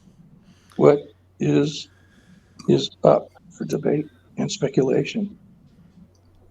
Yeah, That's this a is fun an one. interesting thing because I I don't even know what he's talking about. So I know what he's so that's that focal point. Humanity is accelerating towards that one event or that one parallax that will lead to the birth of the new crumbling of the old, rising from the ashes like a phoenix kind of thing. That is a debate for speculation, and how that would it's just a shift in consciousness. As we have these conversations, we have new people joining panels, involving themselves. They're like, this isn't bad. And then that makes it feel comfortable for other people that want.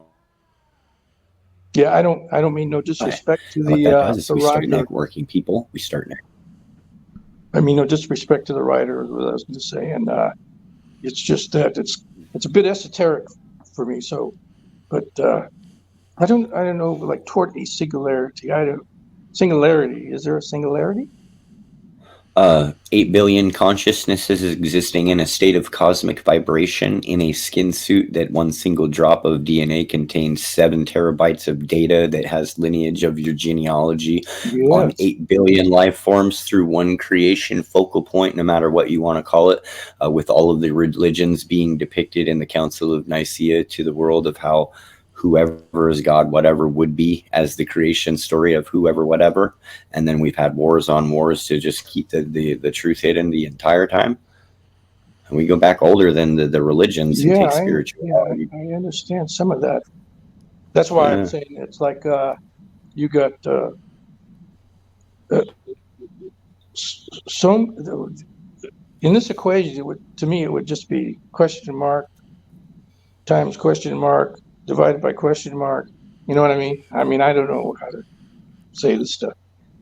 Or yeah, to me, it's almost question mark times creator or times creation times consciousness times outside source. Question mark?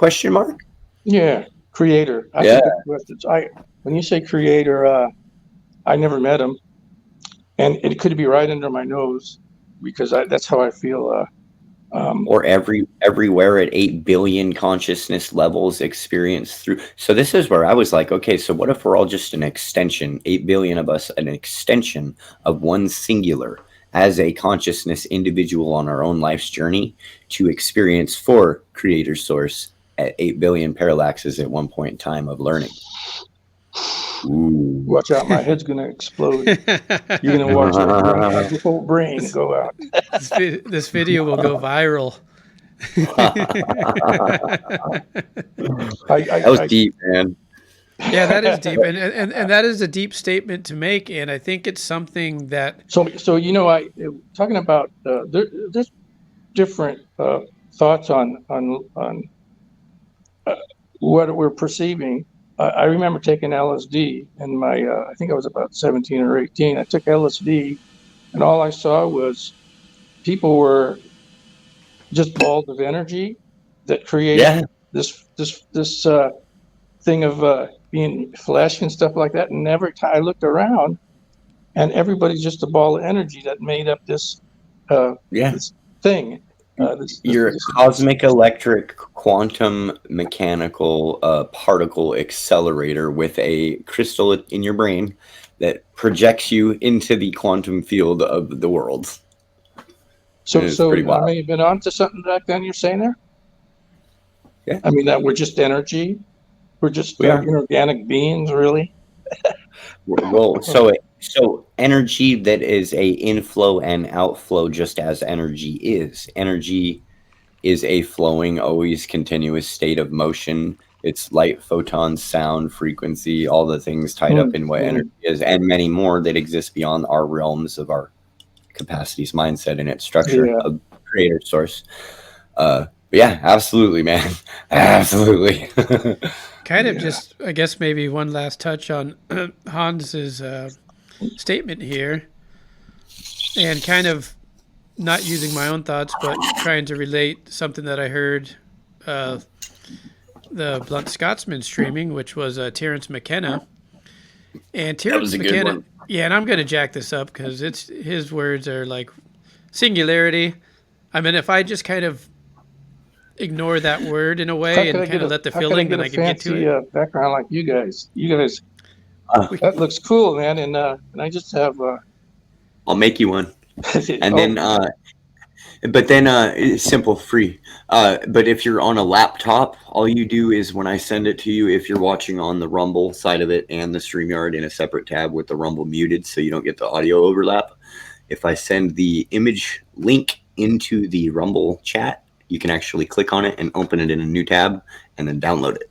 You'll have an image. And then in the background, if you're on a laptop, under settings, you can change your background. So I can, I mean, even just real quick, I can show you just as an example. Or we So could I'll click email on you a that picture. yeah. See, and I can change it. you guys talk about accelerating toward a singularity, and I can't even figure out how to put a background on this. I could barely get on. Okay. I You, didn't know how to work a computer as of pre-October of last year from a middle school level and typing with like one finger. Nah, and now I can Yeah, do some yeah, that's incredible encouraging. things. I'm yeah, Yeah, starting to get into it. People help that me right on. actually along.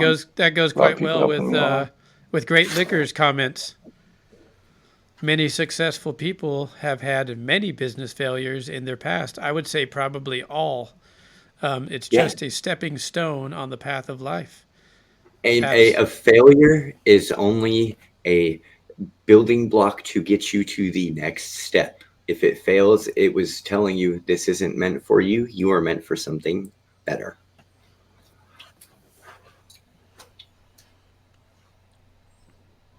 Now that's if you put effort into it. Now if it fails just because you were like, yeah, whatever, that's different, you know. well, kind of when we're having these type of discussions, I'm always so excited to share my many failures, and in doing so, and I have to like tell people because sometimes it sounds like, oh, you're just deprivating yourself or whatever, and it's not the case. I'm so happy I that I can't, know that I Kyle, if you're notice what a talking, I can't shithead hear that I you. am sometimes. Are you talking? Oh yeah, I am. Can you not hear me? See, I can't hear you. You You're might have to muted. read. Oh, Can you hear? Can you hear? are you picking me up at all? Yes, I can hear you. Okay, so Can you hear me, Just Me Art Fan?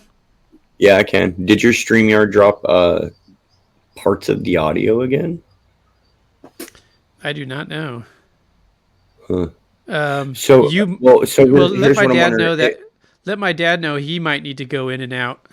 Maybe. Yeah, so You may need to pop out of the stream and then refresh back into the stream to pick up AWR's audio. Oh, me? You're talking to me?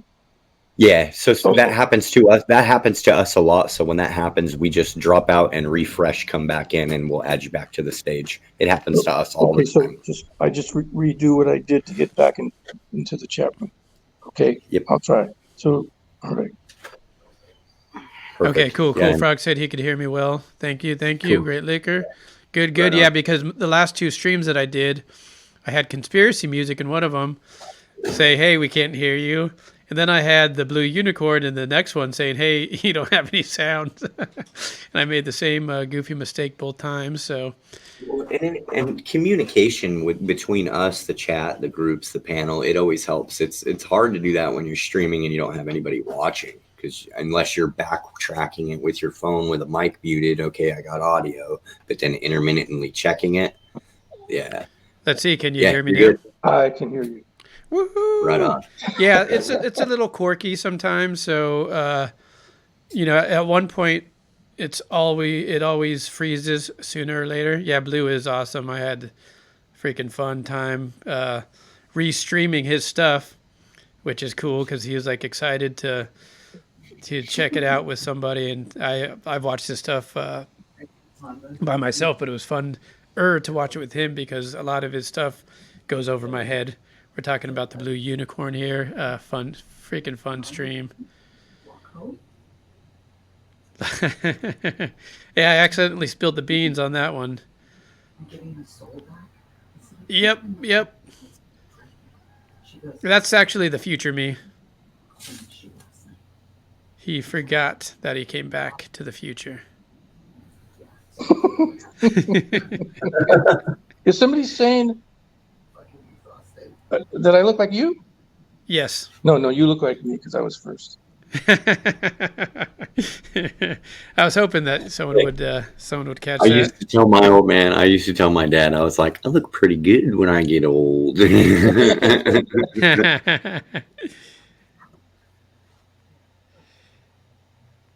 Oh, I'm just seeing maybe. What I'm reading here is it says smaller case GR8 liquor. That's who wrote that? Yes. Oh, okay. So yeah, I don't get all this stuff yet. Yeah. So, that's like his icon. Get it? His Yes, yeah. icon. And and then I'm a con. I scam. Therefore, I am. Therefore, I am.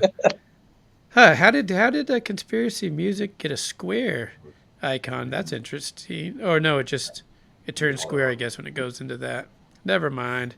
Tricked myself. Yeah. So that is and really cool. Everyone here that is participating in the chat are familiar friends that I would love to hang out with. And Hans is keeping some good conversation going, so I don't want to ignore that. The acceleration of information complexity in the world indicates our global awareness approaching an infinite source of some sort. Yeah, this is kind of interesting, and it's what was discussed by Terence McKenna in his final interview. That kind of the information, the actions, they're moving faster and faster and faster, and I think it's noticeable. I believe that everybody of age, whether you're 30, 40, and beyond, you're noticing that things seemingly, they feel like they're speeding up.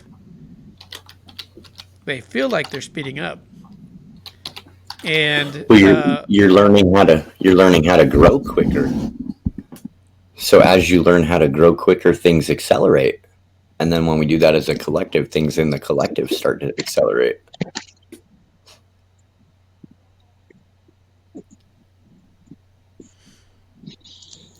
Yep, absolutely. And Yeah, so when there's so much information and it's like speeding up this thing, I I think that's kind of what he was pointing to as the singularity is when Yeah. it comes to So, ultimate culmination where it can't get any yeah. faster. Then it Yeah. needs to change. It needs to So transform. it's like I imagine think. I pour out of one pitcher into a second pitcher. But the first pitcher is never ending. Okay. Now all of a sudden I have two pitchers full, which I can pour into 3 and 4 and 5 and 6 and 7. Now I have 8 flowing pitchers of information to turn into 9, 10, 11, 12, and it only expands the flow of information. Okay, so we have another guest that I am excited, Ooh, sweet. and yes, and this is Francis. I actually had a question to propose to the group at a later date, which was maybe to share some unique experiences. And one of the ones that I would share did involve Francis.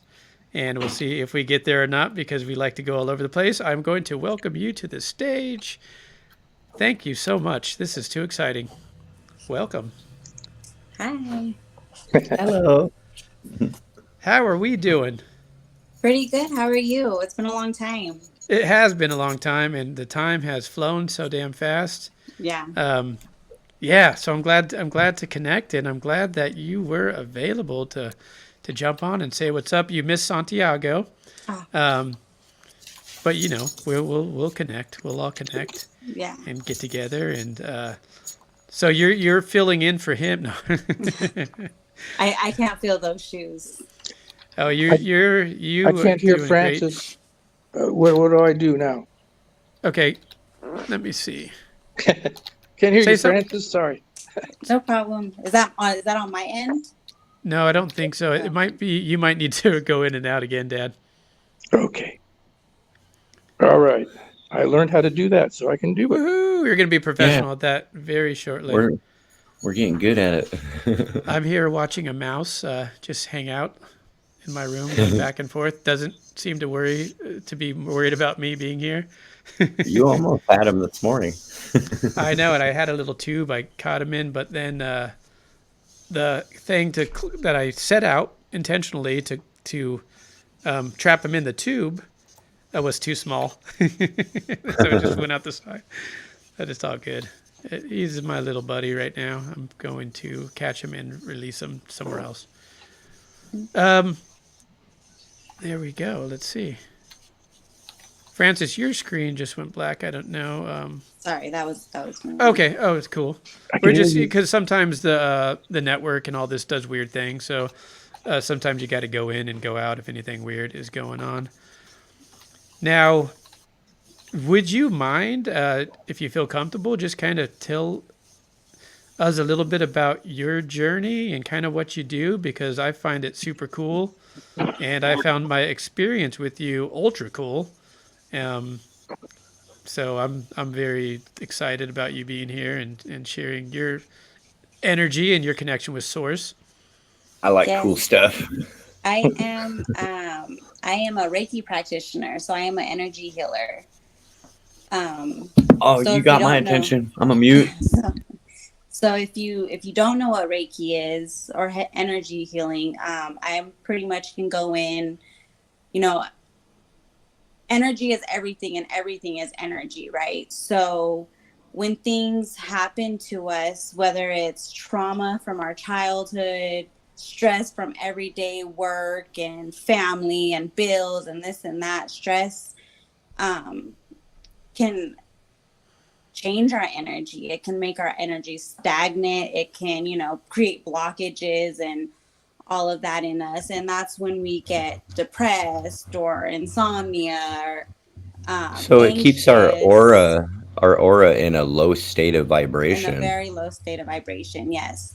So with what I do is I go in and I just help kind of clear the energy, remove blockages, and just bring in, the light that we need. So to move all that Yes. around. I didn't It's hear that last, the what that we need. I didn't hear that. Sorry.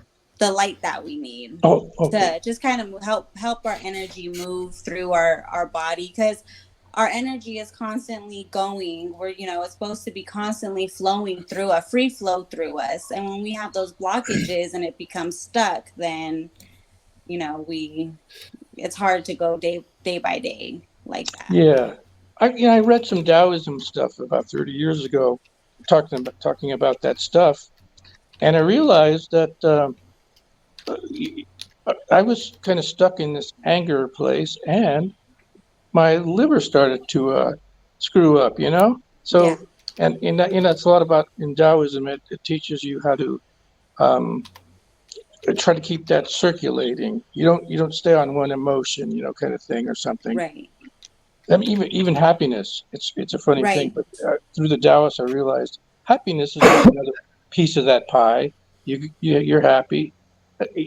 I don't know if you can be. I haven't never been happy for 24 hours a day or during a week. So I guess I'm doing good if it's just going and Right. Well, we're circulating, human, right? right? So we Right? came here to feel all of those emotions. We're supposed to have the sad and the mad and the, Yeah. feeling. We're supposed to have That's our feelings. experience. It's That's our our experience in experience. our cosmic flesh suit. I've wanted to learn Reiki my whole life. I want to get certified in Reiki and energy work and light work, and man, I would love that. It's so Oh life yeah, changing. it It's is. very life changing. Well, just recognizing energy, frequency, vibration. I operate in quantum fields of love and light, but I know a little bit about Reiki. I know a lot about the healing and the stuff involved in it. I'm an energy freak. I love that kind of stuff. But Yeah. that's one thing. I would love to be a sound healer certified and a Reiki healer certified on top of what I do. That would be I like the love icing sound on the healing. cake. Yeah. Sound Yeah. healing is my next step also. Quantum healing also, I've been like reading a lot about it and been working on my meditations to reach the Akashic records. So that's It's that's where I'm really working towards. that's my favorite. Where hey, how many times do I say Akashic records all the time? So I have super hyper amplified ADHD and hyper realism in photo lifelike detail, right? Nice. But so it's I that's how I operate. I don't know how to not operate like that. I just learned about that Akashic. Yeah. Uh, I'm always digging in. I'm like, where did that just come out of my mouth? Oh, that's Akashic record. I just pulled it out of source. That's now, uh, is that something it's a library sort of, right? Of what you Yeah. could be So what you need to be so that or something. I mean, I so tried to, it. I I'll meditated. explain it. Yeah, I'll explain explain it. it. I'm just going to tell you, preface it with just So that the little I know about is, so I meditated, and I knocked on the door of the Akashic records. I followed what the guide was saying, and and then I imagined myself in a waiting room, and nobody came. That was Maybe. my experience. I know but I'm not that evolved. So Well, there's a lot of information just right there. To me, so it's go for it. it, so okay. so Go ahead. oh so Let's let the to me, the Akashic record. So imagine like the entire cosmic knowledge of what actually is like. It doesn't have to be painted with bullshit. It doesn't have to be manipulated or sold because it is what it is. Information that's real. It's cosmic. It's like the spiritual divine. Imagine like an iCloud storage. You load up all your files on it. You can float it around in this mysterious wheel that has all the information. Now expand that in way cosmic, like flowing matrix data flux of which you can vibrate at a high consciousness level and tap into all of that information according to the resonating frequency of which you're vibrating at. That unlocks those doors at that source level. 432. All the doors at 432 in the Akashic record are open Hmm. with flowing information. Oh, cool. Yeah, I Yeah. guess I'm just my only in the last decades. I've only evolved as enduring the wilderness and transcending that, and being instead of being a whiny little brat. Why does this happen to me? And oh, is the divine against me or this and that? No, it's not against me. I have to strengthen myself, and so when I tried to do maybe that's what I have to do. Just learn to endure and grow in this wilderness without being a complainer. Yeah, well, I had that same problem. It was I had to shift my mindset. It was like, the world, this, the world, and until I realized I was literally projecting that to keep rinse cycle repeating to myself back. I had to take accountability for that. I'm literally creating my own projection of my future with my worry, my stress, my problems, the why me. Yeah, and I'm still doing that. And Did I just get an echo? yeah, I'm still doing it. And, but kind of the shift that has taken place that I'm aware of personally, I don't really think, anyone around me is really going to notice it, but I have now the ability to see myself kind of from third person and see that I am enacting a script that I choose to enact at times, and knowing that, oh, you could just actually drop the script and you could become a different character in in what we're doing here, because we get to choose the character. And yes, we have all this stuff that came to us and all these situations that we've been in, and born to this family and went to this school and listened to this information, listened to these songs and all that stuff. Yeah, it does want to choose for you because it's a flow of energy. But when we realize that we can flow out of that and flow into a different energy level, it can be very helpful for me in situations when I want to be immature or childish or hurt or wounded or play the victim, Mm. and You so know, it's a Step challenge. left. You step left and move forward into a new moment. now Leave that old moment behind. you reminded me of something that happened to me the other day. See, um, talking about all this stuff is very esoteric, but there's a real relationship with the powers that be for me. Somebody parked in front of my driveway or halfway in my driveway, and I come down, and this is revealing myself.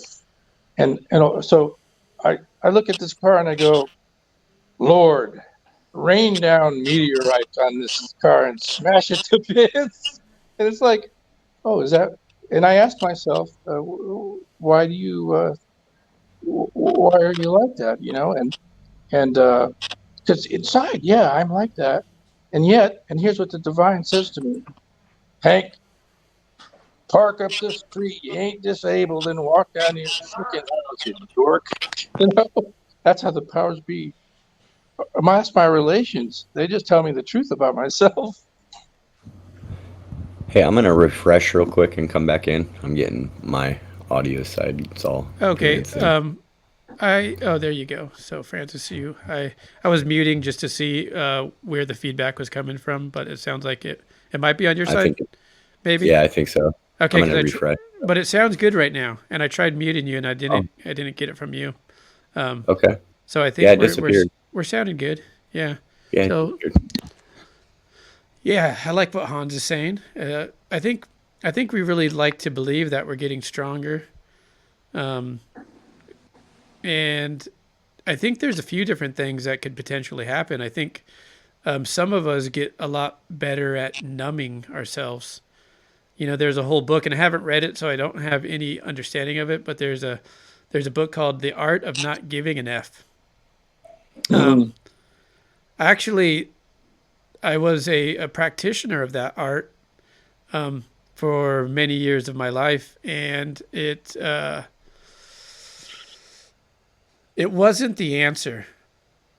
It wasn't the answer. The numbing wasn't the answer. As enjoyable as some of the numbing was. Um,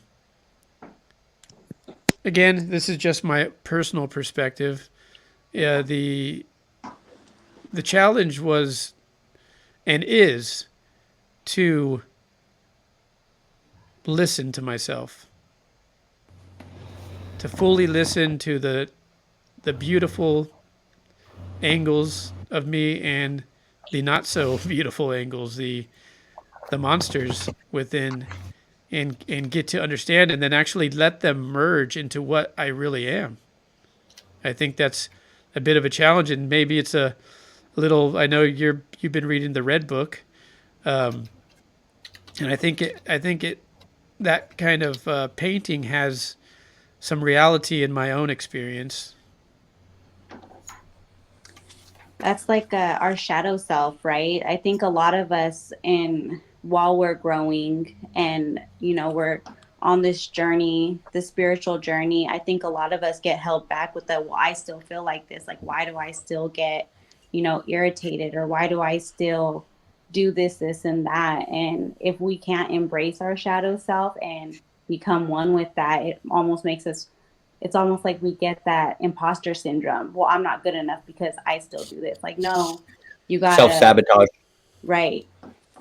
So taking it all in, bringing it all in, and knowing yourself and still loving yourself for that, and just knowing that you're still growing. And that's been one of my hardest things. That was my hardest things in this journey, was the self-sabotage. I can't do Reiki. I'm not good enough to try to, work on anybody or even so, like, I have self-sabotaged my entire life until I realized it. And it was, I could blame, I could do any of that, but until I took real accountability and realized I'm the perpetrator of my own entire life's projections of shit. Well, let's change that. Yeah. And it was hard, very humbling experience to realize you're the wrecker of your own life. I'm the wrecker of my own life that has really fucked it up for a lot of years. And I will only get into it what I put out, or get out of it what I put into it. Added to that is the Stoics. I like their take on it. There's some things you have control over, and a lot of things you don't have control over. So, Yeah, that's a great point. Yeah, that's a great point. But at the same time, this I had no control over, and if I chose not to step back and see what it was, I wouldn't have got to learn my music the way that I had wanted to learn my whole life had this not happened. But I was like, I've been out of work and all this, but in itself, it was a gift and a blessing, even though this sucks. I was like, what instrument do you play? I can play a guitar, kinda, but I make music, I make art, I make music videos, and I teach it all on a podcast. Amazing stuff. I'm looking forward to getting a back screen. Cool back screen. I write lyrics, I sing, and I MC. Like, I'm busting flow, but just stuff that my creative genius has been amplified my whole life. I finally stepped into what my dreams are, and I'm doing that. How cool! Yeah. But just to put this out there, because I'm sure a lot of people kind of jumped in the show after the introduction and all that, but I did kind of start this stream out just wanting for people to be aware that myself, and I doubt anyone else that's been here in this discussion, are trying to portray themselves as anything other than human, with human challenges, with ups and downs, with successes, and with what most people would call a failure. I know Just Me Art Fan has a different word for that, which I like better, but just so we could kind of be all on the same page. And this is not about trying to play pretend and for myself, and I just really don't want to portray that. It's just about leaning in to the best parts that we can at this given moment. And, there's no better time than now to be the best version of yourself, or at least start working on that journey and that process. Yeah, and with like what Francis was saying, and I think we all were nodding our heads, with that, what she called imposter syndrome. This is something that is challenging. Yes, I would like to become someone who is full of love and compassion.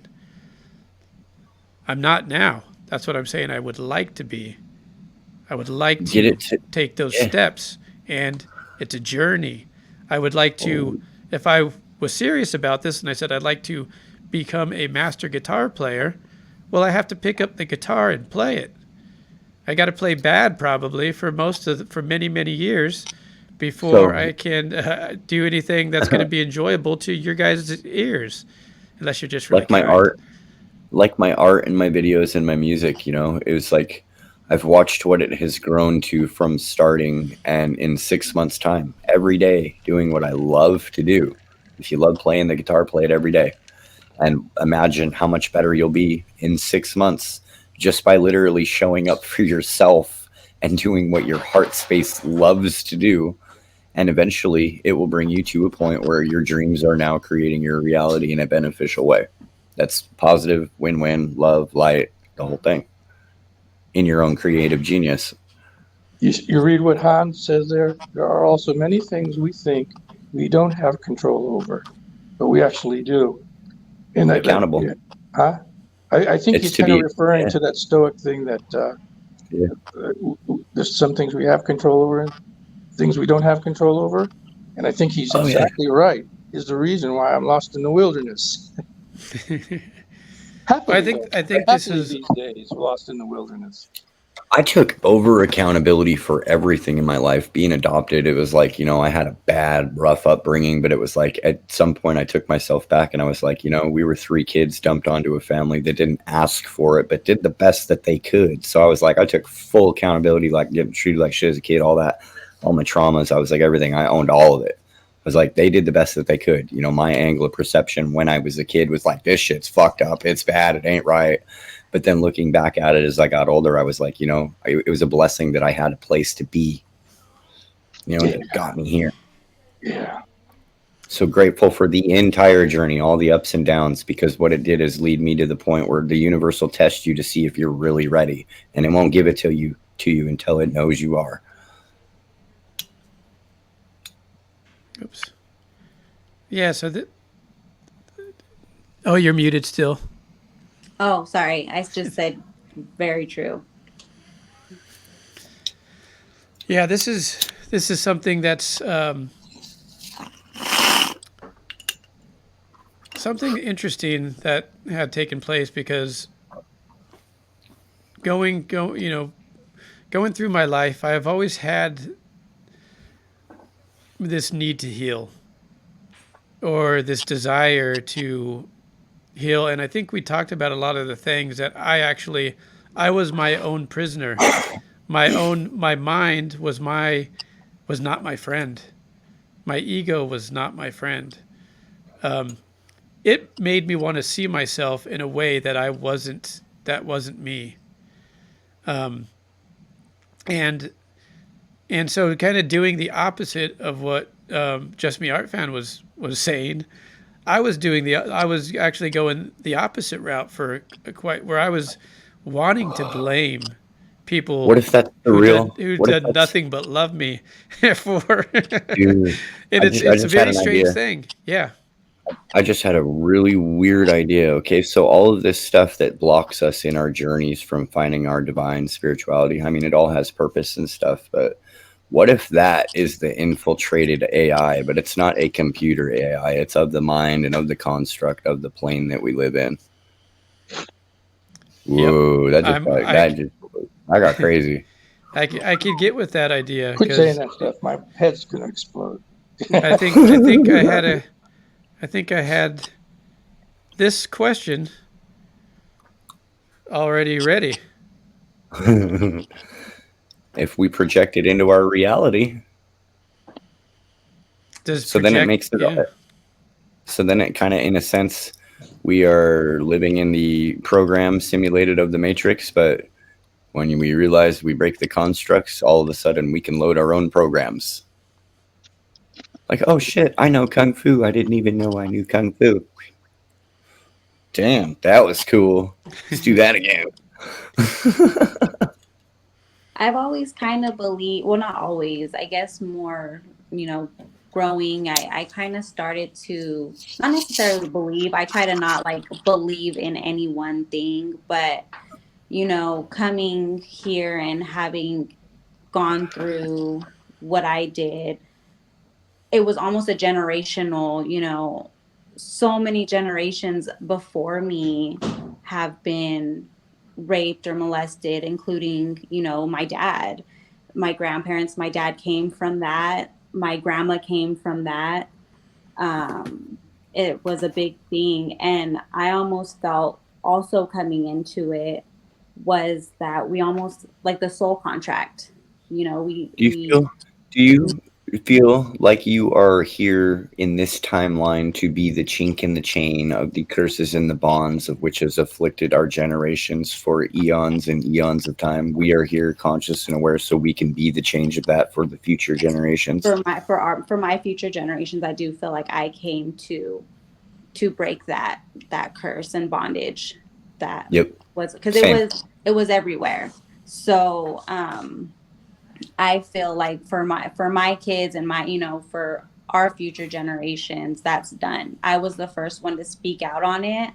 I was the first one to put my foot down and say, this is not right. You are, Well, you're still doing it. You're not just have you done it. You are living proof that it can be carried in the embodiment of its process. mhm. You're living it every day. You're planting seeds every day. Right. And don't get me wrong, there was a lot of ugly before I was able to get to this point. But, I feel like I Oh also had yeah. through that. So then I could talk to those people who, I've been there where you are. I've been there on drugs because this happened. I've been Yep. there depressed. I've been there suicidal. I understand and I Yep. I've see. had that gun in my mouth. I've had those drugs in my lungs and my Right. body. Made those bad decisions, but it's because of those that led me to be defined me in the person that I knew I did not want to be. Mm-hmm. I Right. changed that. So like I said, I don't put my, belief into one thing because I totally get, the assimilation theory, the matrix, all that kind of stuff.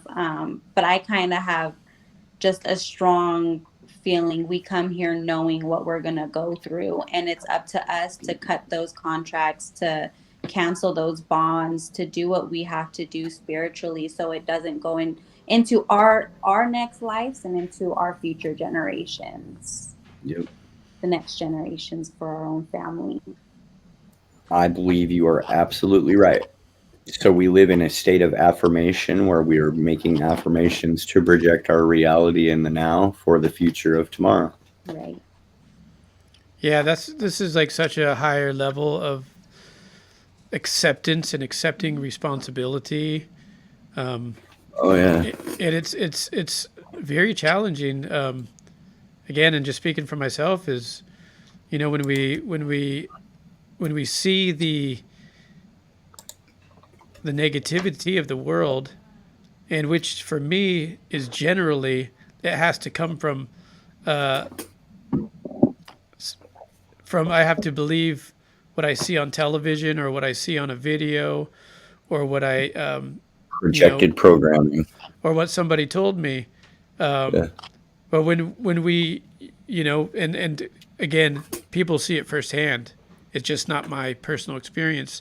But when we kind of understand that, and we actually let it touch our consciousness, we become part of it, and it's very interesting. And to think that that's a two-way reflection. It's a two-way generation of light energy and maybe not so light energy as well. Well, that would be done down into the parallels of choice. And through this string time of which we exist in our journey, it's all been choice. Two, one or the other. You're either going to choose your good journey and work on yourself, or you're going to choose the other things that are of this timeline of the wants of the mind and the flesh and the all that shit that the spirituality side of it really just throws that away. But it's also taught by now imagine all of the beast system is tied up into those very things that has kept us in this propagated wheel of we're starting to awaken to that. And so that's why we're here to be the break in the chain of those generational curses and bonds, because we exist in a timeline where all the truths are starting to come out. Mhm. Like, we're going to change the world, every single one of us. We've got a pulse in our heart and breath in our lungs. We're here to change the world. Now, I think we've been kind of diving in and out of some This is a good possibilities. question. Yeah. You want to start with it, Yeah. or you'd like? Uh, I had to really, when I went through a lot of my stuff in my healing, I closed off, man. I was like, ain't nobody going to understand or heal me or anything like that. I was, you couldn't possibly understand. But then I had to realize, like, it's not about understanding. It ain't. It's about being human, allowing other humans to be compassionate with you and help you through things from an open space, especially when we come from a place where we're like, we're confused, we're distraught, we're lost, but we want to always, that ego wants to claim that we know, which means we're not open enough to receive the help that we're screaming out asking for. So I had to learn how to be open and accept me into people, and not only be a light for others, trying to work through my own times where I didn't have anybody to work through my own traumas, but so that I can reach out at any time and be there for anybody going through their traumas to the best of my ability with what we have gone through, and we can relate to together to connect in a compassionate speaking level of communication where we can assist people to grow through their traumas and their wounds. Thank you. Thank you. Any other thoughts on that particular question? I think for everybody, I think everybody kind of is, it's not a one size fits all. Everybody's going to have their own, what they need to do. I'm the only one in my family who's not like, goes to the Christian church and does that every Sunday and Wednesday. I have my own relationship with the divine and God. And so I think, but that I have seen that help my family. I have seen them grow going to church. For me personally, I needed something a little deeper. I did need the energy healing and just that deeper work. Like the lady that I went to when I first started Reiki, like she wasn't just Reiki. Just a second.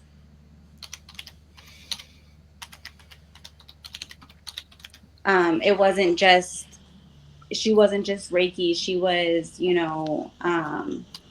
I had crystals all around me, sound healing, lights all over the place, music, her energy work. And I had to do that a lot along with the self I work. like I like crystals. Oh, a bunch too. Some kids running over me. Like it took a lot. I had a lot of just stuff inside, but it also, like, between that, the bufo, like my healing journey has just been a lot of tools that I've needed to mend those wounds, and just the work, the daily work, the, not beating myself up because I slipped a couple days, or but I think it's kind of to each their own. You can't, I'm not going to sit here and tell anybody like you have to do Reiki to heal, or you have to go to church. It's try this, try that, and what works for you. Yeah, The way your I was thinking, spirit is, I was thinking here. Oh, I think again it leads back to the mindset. And one thing I thought of, again, I'm quoting from the New Testament, but I think it's true. Apostle Paul said, "Be transformed by the renewal of your mind." Now, going back to the Stoics, Marcus Aurelius, in his first meditation, cracks me up. I'll paraphrase it. I don't know it word for word, but his first meditation is, just remember, when you go out, there's going to be some asshole. There's going to be somebody who throws a rock through your window. Now he's just setting it up that that's life too. So, don't disregard that. And these wounds remind me of also in a Zen story I read, it's called the two arrows. The first arrow penetrates your body and you scream. The second arrow is the one that you carry with you all the time about that freaking arrow that pierced you at one time in your life. That's the second arrow where you complain and just you know what I'm saying, right? Yeah. Keep going. Keep going. It's good. Yeah, there is two arrows. I realize that in my life that there's the first circumstance that happens to you that might be tragic, and then you carry it all your life. It's not the initial problem. You know, the first thing is real. You get to scream and yell when the first arrow hits you, but to carry it throughout your whole life and to keep telling people, yeah, that guy shot me with the arrow, you know, which it kind of, now I'm thinking about another thing that this is, I think this Zen stuff is so good. The head monk and the student monk is walking along, and they come up to a lady who's too short to cross the river, and it's a raging river. But so the monk picks her up, the head monk picks her up and carries her across the river. And then he put her down and they started walking. And the disciple monk says, Master, we're not to touch women. This is bad for us. You broke the golden rule. And he said, I put that woman down at the river, at the end of that, on the other side of the river. Do you still carry her? That's the second arrow again. That's a mindset. We have to learn that part of life. Sometimes we can't enable everybody we want to save. We have to allow them to take their journey and allow them to learn those lessons, no matter how much we want to try to save them. Oh, yeah. Because then we're enabling them in their own learning, whether they see it or we see it or not. Sometimes you have to let them go. You have to let them bump that head against that wall. And if they didn't, they won't learn. I got to wave at my granddaughter. Yeah, sometimes you have to do it repeatedly to learn that same lesson over and over until you see the lesson in it. Yeah, well, you're right. No, you know, I'm a slow learner. I'm not evolved. I'm hard headed as a brick, huh? dude. Like brick for brains. it's funny because what you're saying is what I'm learning about myself. I have to let myself go through that journey. Hi, Echo. I have to let myself go through that journey. And I'm the one stopping myself. No one could take this journey for me. No one could plunge in and out of whatever we are plunging in and out of for me. No one could release my resistance or my clutches to whatever I'm clutching to. I'm the one who has to go through that. I'm the one that's scared of the dark. And I'm the one who has to go into the dark and face that fear. This is kind of something new that has been speaking to me. And it's kind of scary, to be honest with you, because I don't want to go into that darkness. But I'm finding out that I'm going to have to get to the next plateau. Oh, yeah. Well, and sometimes you got to carry through the darkness to be the light bearer for others, even without even realizing it. The universe will align you in situations to help other people, and then all of a sudden you find yourself there. Yeah, it's a very interesting thing. I just want to check with everybody. I would say I could go till 7. After that, I need to probably do some chores around the house. So I wanted to maybe just go to a question, hopefully try to squeeze some of the stuff in here. And if you're okay with it, Francis, part of my sharing in this would be related to my experience with you. I don't think it's anything, that would the Reiki. My Reiki experience, yeah. Yeah, I mean, that's your experience to share if you want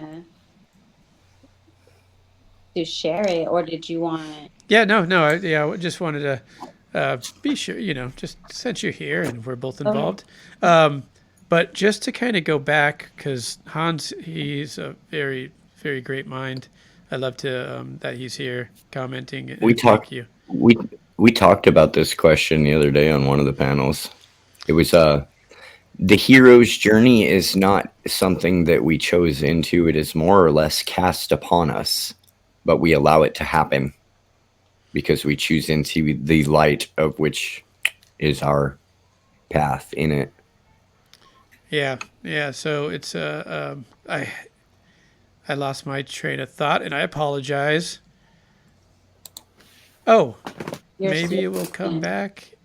Maybe not. Maybe not. I That's thought how I it was going to goes. do that. We were gonna Oh go. yeah, I do it all the time. I'm lucky that we got other people here so they could cover for my. I'm learning Oh, that I yeah. just got to keep running. Okay, forget it. Yeah. It's gone. It's lost. To move on. But I write them yeah, down. I've been writing them down lately. So when it's a good idea, I have like 6 notepads just full of ideas I that love You that. know, I this love that. cracks me up. Because I was telling Kai, I was scared to death to do something like this. Because I forget words, I forget train of thought, and no, I'm glad you guys do too. you couldn't You're tell welcome. because right now you are comfortable in a flowing energy of positivity, and Oh yeah, you're natural. You're I love it. comfortable. You're I natural. love it. That's why I Yeah. watch you guys all the time. I never participated until today, but I watch you guys all the time because you guys encourage me, and I always just think, well, as uninvolved as I am, I'll try to err towards the light. You know what I mean? Try Yes. to be a good vibe, and not retaliate Well, it's with a awful pleasure. words and It's a, vibes. it's a pleasure to have you here today. I'm glad to meet you. Thank you. Yeah, for sure. Yeah. You as well. So cool. So cool to have everybody. What and Yeah. yeah, and this is kind of what I feel like this podcast was mostly just me art fans idea, and I just kind of took do what I do, which is just start going with someone's good idea. I like to run with people's ideas when they have a good one, and My it's my my display of this would not have been as nice as yours. You facilitated it very well, where mine would probably been like the hyperactive squirrel butterfly all over the place, railroading myself. well, and the kind of the point of it was to do exactly what you're just saying, Grandfather Dragonfly, which was to bring some love and light and project it out into the world the best that we can. And that was the goal here, and that's what we're doing. And I know I'll be better off for it. So I'm super happy that I can be participate in this happening. And so you picked the coolest podcast in my opinion to have joined. I think it was a great one to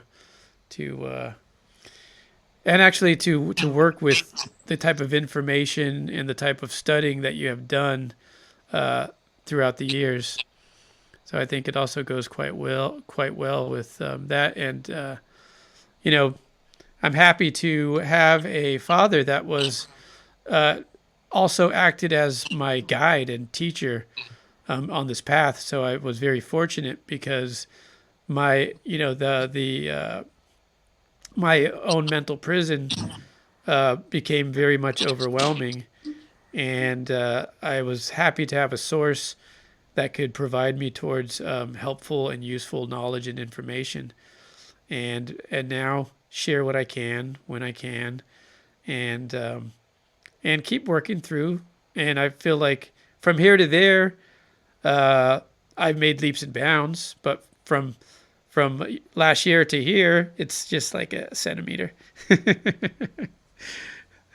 and a lot of work for that It, centimeter. So I'm proud of that apparently centimeter. Any apparently the progress is better than none. yeah, I was going to say apparently the journey never ends for some reason. I don't know. It's not like we attain and it's over with and hey, well we're in the comfort chair. I don't and you know what? That wouldn't be cool anyway.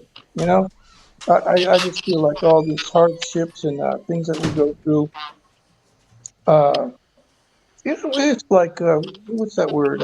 When gold's refined, the dross comes out of you and all that stuff, and then you become a nice piece of gold or a refined diamond. And you know what? I see that. I see that in people, and that's true. That really is true. But like I said, the journey never ends. After we become a diamond, that's not going to be it. We got to keep growing. We got to go through it to grow through it, right? As Yeah, that saying is, that's Pain and transmutation. there you It's a go. There journey. you go. It's a journey. I like that word transmutation because as we get to know ourselves throughout life, and that is a endless source of information within itself. We can actually, when we create that space, so we could react within the insight of our own intuition, we can maneuver in better ways instead of going, oh, this is what I do when I get mad. You could transmute that with doing something different to get yourself unmad, or to be compassionate, like we talked about earlier, to try to experience empathy as well. So it's really neat to just to see um, and kind of be part of those, that portal behind me, be part of those of ourself, and not be afraid of what we're going to find when we do look at that shadow. You know, any anybody would like to share any unique experiences? Because generally people love to hear things like that, and I'm happy to start the party on this one if we would like. Yeah, that'd be interesting. Okay. Is that green screen making Yeah, give me a few moments.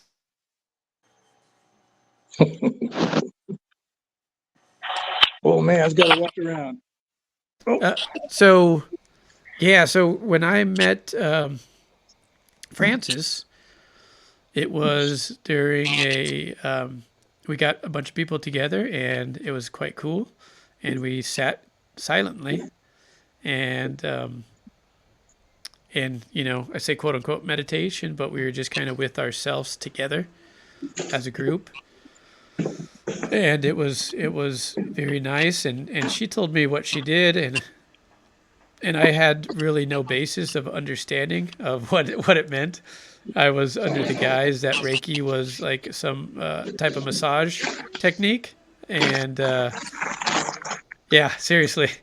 And so she kind of explained to me what it was, and I said, "Go, well, that's cool. Can you maybe like do some group Reiki during when we do our next meditation get together?" And she was kind enough to offer that service to a group of us, and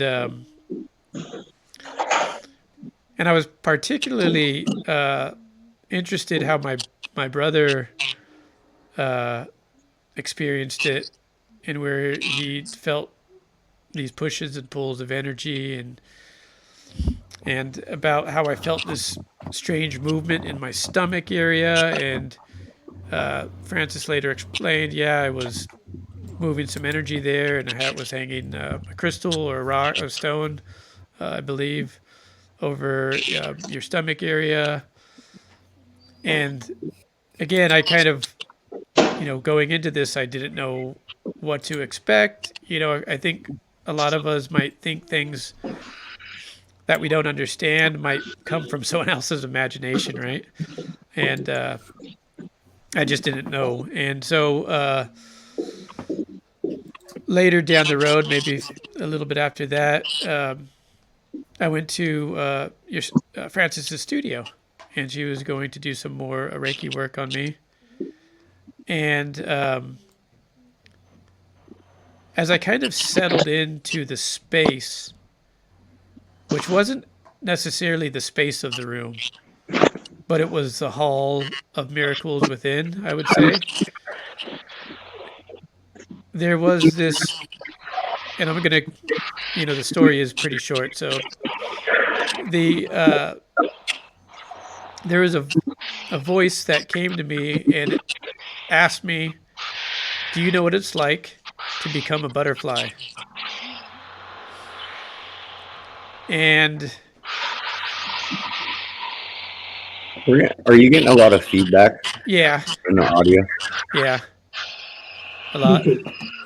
Let me see. I'm just gonna. Might.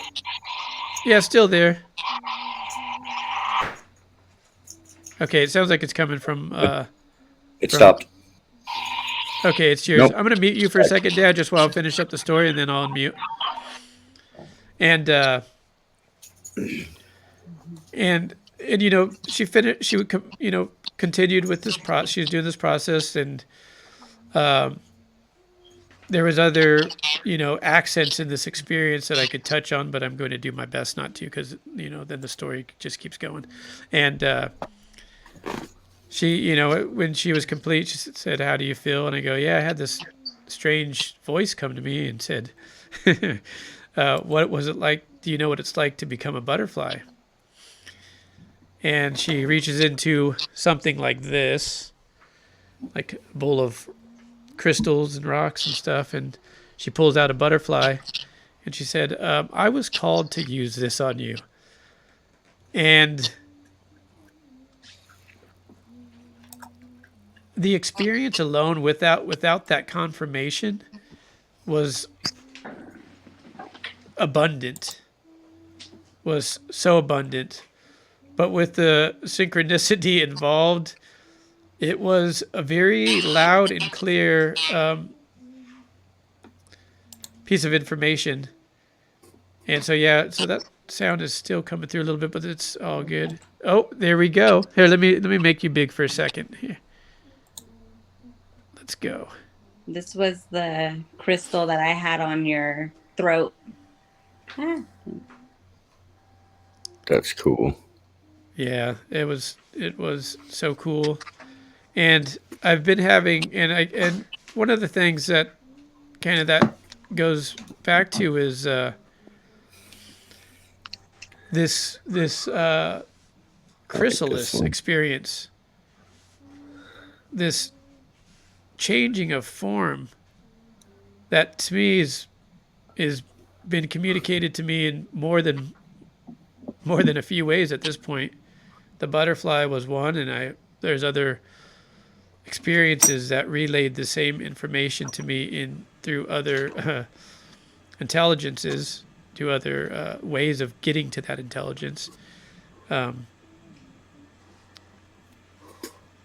and I believe that we are going through a change. I am going through a change. I don't think I'm the only one, but we are transforming into something beautiful.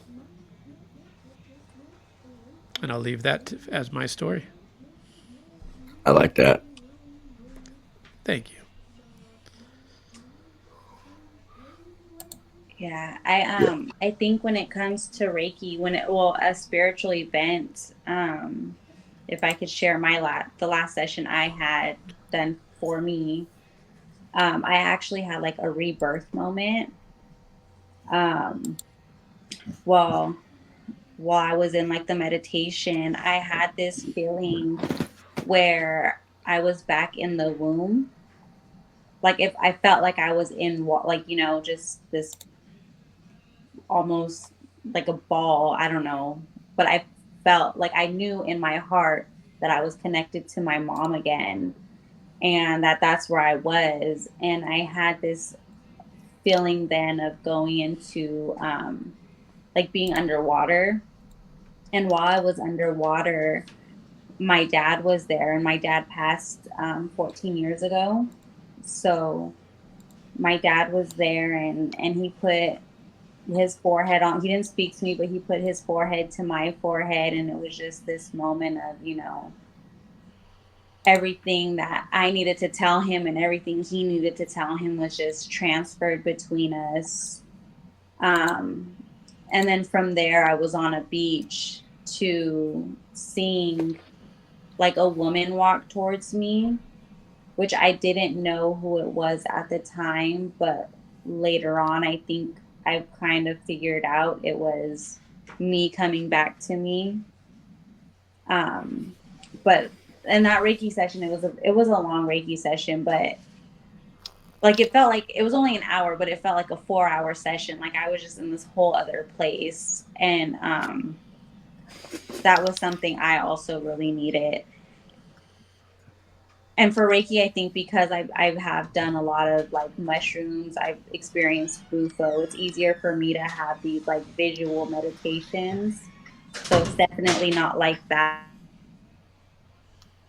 Um, but that was like the last big, pretty spiritual event that I had Wow, recently. that can be a 3-hour discussion within itself.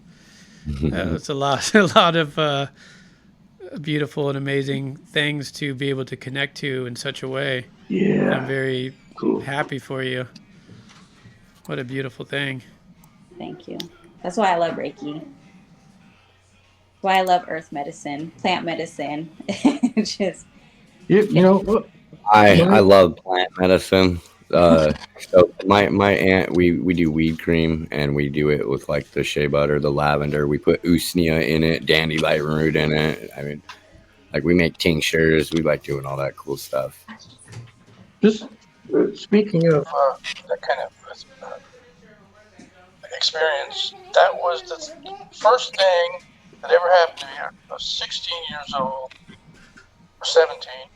We took some peyote and we went camping. I don't remember where now, but we were all camping. We took our peyote and I wandered off into the woods and all of a sudden I see this guy sitting in third world, squatting in third world, had strange textured skin, and he had a bluish glow to him. And of course, I knew I was on mescaline, peyote, and I thought, oh well, I'm just hallucinating. And so I Where are walked up you? to him. I go, what the heck are you doing here, sitting down like this? And I thought he was a real person. Well, yeah, he was a real person. He says, he looks at me really fiercely and says, you don't, you're not worthy of this sacred journey. You don't take the peyote for fun. This is a sacred journey. And he got mad at me. He said, next time I'm going to terrorize you. And then he was gone. So I I got real scared. So that wasn't the end of it. I didn't know who that was. So I'm riding my motorcycle through San Francisco, and this voice says, turn here, turn here, turn here. I don't know where I'm going. It says park in front of the bookstore. I park in front of the bookstore. I'm kind of hearing this stuff, you know. I walk into the bookstore, walk right up to Carlos Castaneda books. I open the page of the Conversations with Don Juan. I open the page. And it explains the guardian, the spirit Mescalito. He describes him just like how I saw him. So I thought, boy, there's something in this world that's bigger than my stupid little mind. Something's going on here. And afterwards, Mescalito told me, since I obeyed him, I just stopped taking that for recreation. It became a thing where this was a path, and if he allowed me, I would. And Like the and gatekeepers it of just truth. that set me on. The first book I read after that was The Medicine Way by I think it was well, I don't know, Apache. No, not Apache. I forgot who it was by. Yeah, so that was my spiritual event that kind of caused me to, look up other things. Yeah, I'm on. Thank I you, did. thank you. I was going I to say had what some. happened the next time you took it, but What's that? I said, so what happened the next time you tried it? Oh yeah, I did. I rebelled against Mescalito's word, and took it about a month later, and he terrorized me like he said he would, and I almost lost my mind. And after that, I said, okay, I won't do it anymore. And I didn't, and I didn't, and he knew I was for real. He says, I will continue to teach you though. Oh yeah, I'm on. You got one for his Russell? Oh yeah, I mean, a couple Mhm. spiritual events. I mean, like my dad dying. I gave my dad CPR and watched him die 8 days later. I met him when I was 25. And inside of that, there was a lot of little miracles that were just mind-boggling. No other way to describe it than something divine outside of source. Just something had my back, had other people's backs to carry and facilitate things to happen.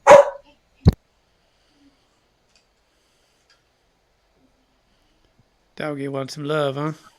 Yeah, neighbors upstairs sound like they're running a damn jungle gym.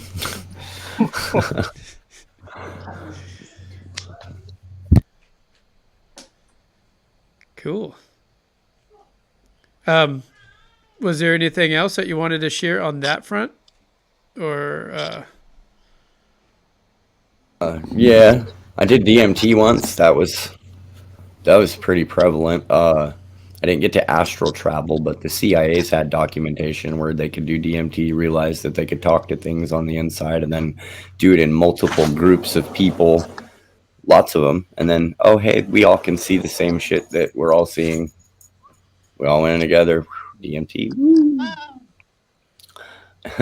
Uh, realize that through 8 billion consciousnesses we're so interconnected, even with, I mean, no different than this little nugget of weed in its existence in my timeline carries the same energy, frequency, and vibration that I do, but I have a little bit more control of it when I realize how cosmic powerful I am. It was a very prevalent DMT experience. And 15 minutes came back. Wow, way profound. We're talking like cosmic view looking down at the whole planetary humanity. well, so kind of get ready to wrap it up here. Maybe we could just kind of go one last time around the circle and maybe just a very short words of inspiration for ourselves, for another, if we would like to, or say goodbye or thank you or whatever we would like to do. And I'll start. I'm happy to start. First and foremost, I am feeling very humble and very filled with gratitude to have you all here and have everyone else who has been listening in and who was on the show earlier. It's really nice to have these conversations and project this out into the universe and within ourselves. And so I'm very, very much appreciating that everyone's taken the time to do so, and continue the journey. When the times get tough, love harder, and fight the good fight. Amen. Amen, brother.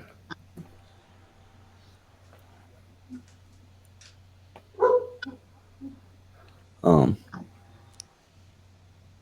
anybody? Well, thank you guys for having me. I'm very honored you asked me to be on. I wish I got on time. I'm so sorry. No, Um, we'll do it again. It was the perfect It was timing. good. It was good. Perfect. All right. Well, hopefully I could be on again to talk more or listen and even. I wish I heard everything else you guys talked about, but I'm honored. So thank you guys very much. It was You very are nice what? to talk to you. Thank you. And just on that note, this podcast will be available uh, on the replay. And if you share stuff like this and you feel like sharing it, go ahead. If not, it's all good. I mean, we did our work here, and it is here, and it will be available for people to listen to until whatever happens to it. I don't know how that works. Yeah, man. All right. Oh, I loved hanging out with you guys, all you guys. Thank you for Thank you. all that stuff. Oh yeah, dude, it's been a pleasure. All you guys. Great. Yeah. I'd like to learn more about Reiki one of these days, Miss Francis. Same. Sign me up. I want. Yeah. All Yeah. right. That's how we'll kick off the next one. Yeah, man. Blessed be. Anything? Any last words for you, JMF? Uh, I teach art inspiration and how to put it on clothes, and I make shoes, and I can teach you guys how to do it too. And I make music and songs and lyrics, and I don't know. I just do a lot of stuff. And thank you, Conspiracy Music, for staying here and checking out the show. And I'm glad that you enjoyed it. And I look forward to enjoying your show too. And for everybody out there, if you are not familiar with Conspiracy Music, his show is great.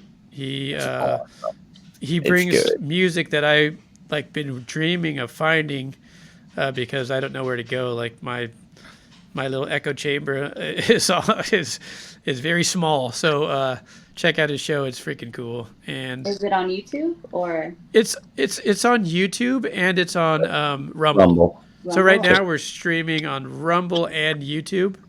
But I do most of my streaming on Rumble because I can say what I want to say because not all the streams are love and light. Right. Sometimes it's darkness and wrath, but so yeah, he's on both as well. Truth He's on. based. If you want to drop a link in the chat, that would be cool. There, Conspiracy Music. If you want to drop your YouTube link too, and Yeah. Hans, I'm really appreciative. I caught him. He was streaming right before this show, and I said, "Hey, I'm going on in 30. Stop in if you can." And he's been here, and that was a really good invite on my part because he had some great comments and really brought some good flow here. Cool Frog, great show. Thanks, guys. Man. No, thank you, my friend. We appreciate Absolutely. you very, very much, and I'm glad that you were here to check it out. And I'm going to end the show with a song. So if you guys would just bear with me through the song, and after the song, I'll close the stream and we continue on our next part of the evening journey. It's a special song that I like to play. And here we go.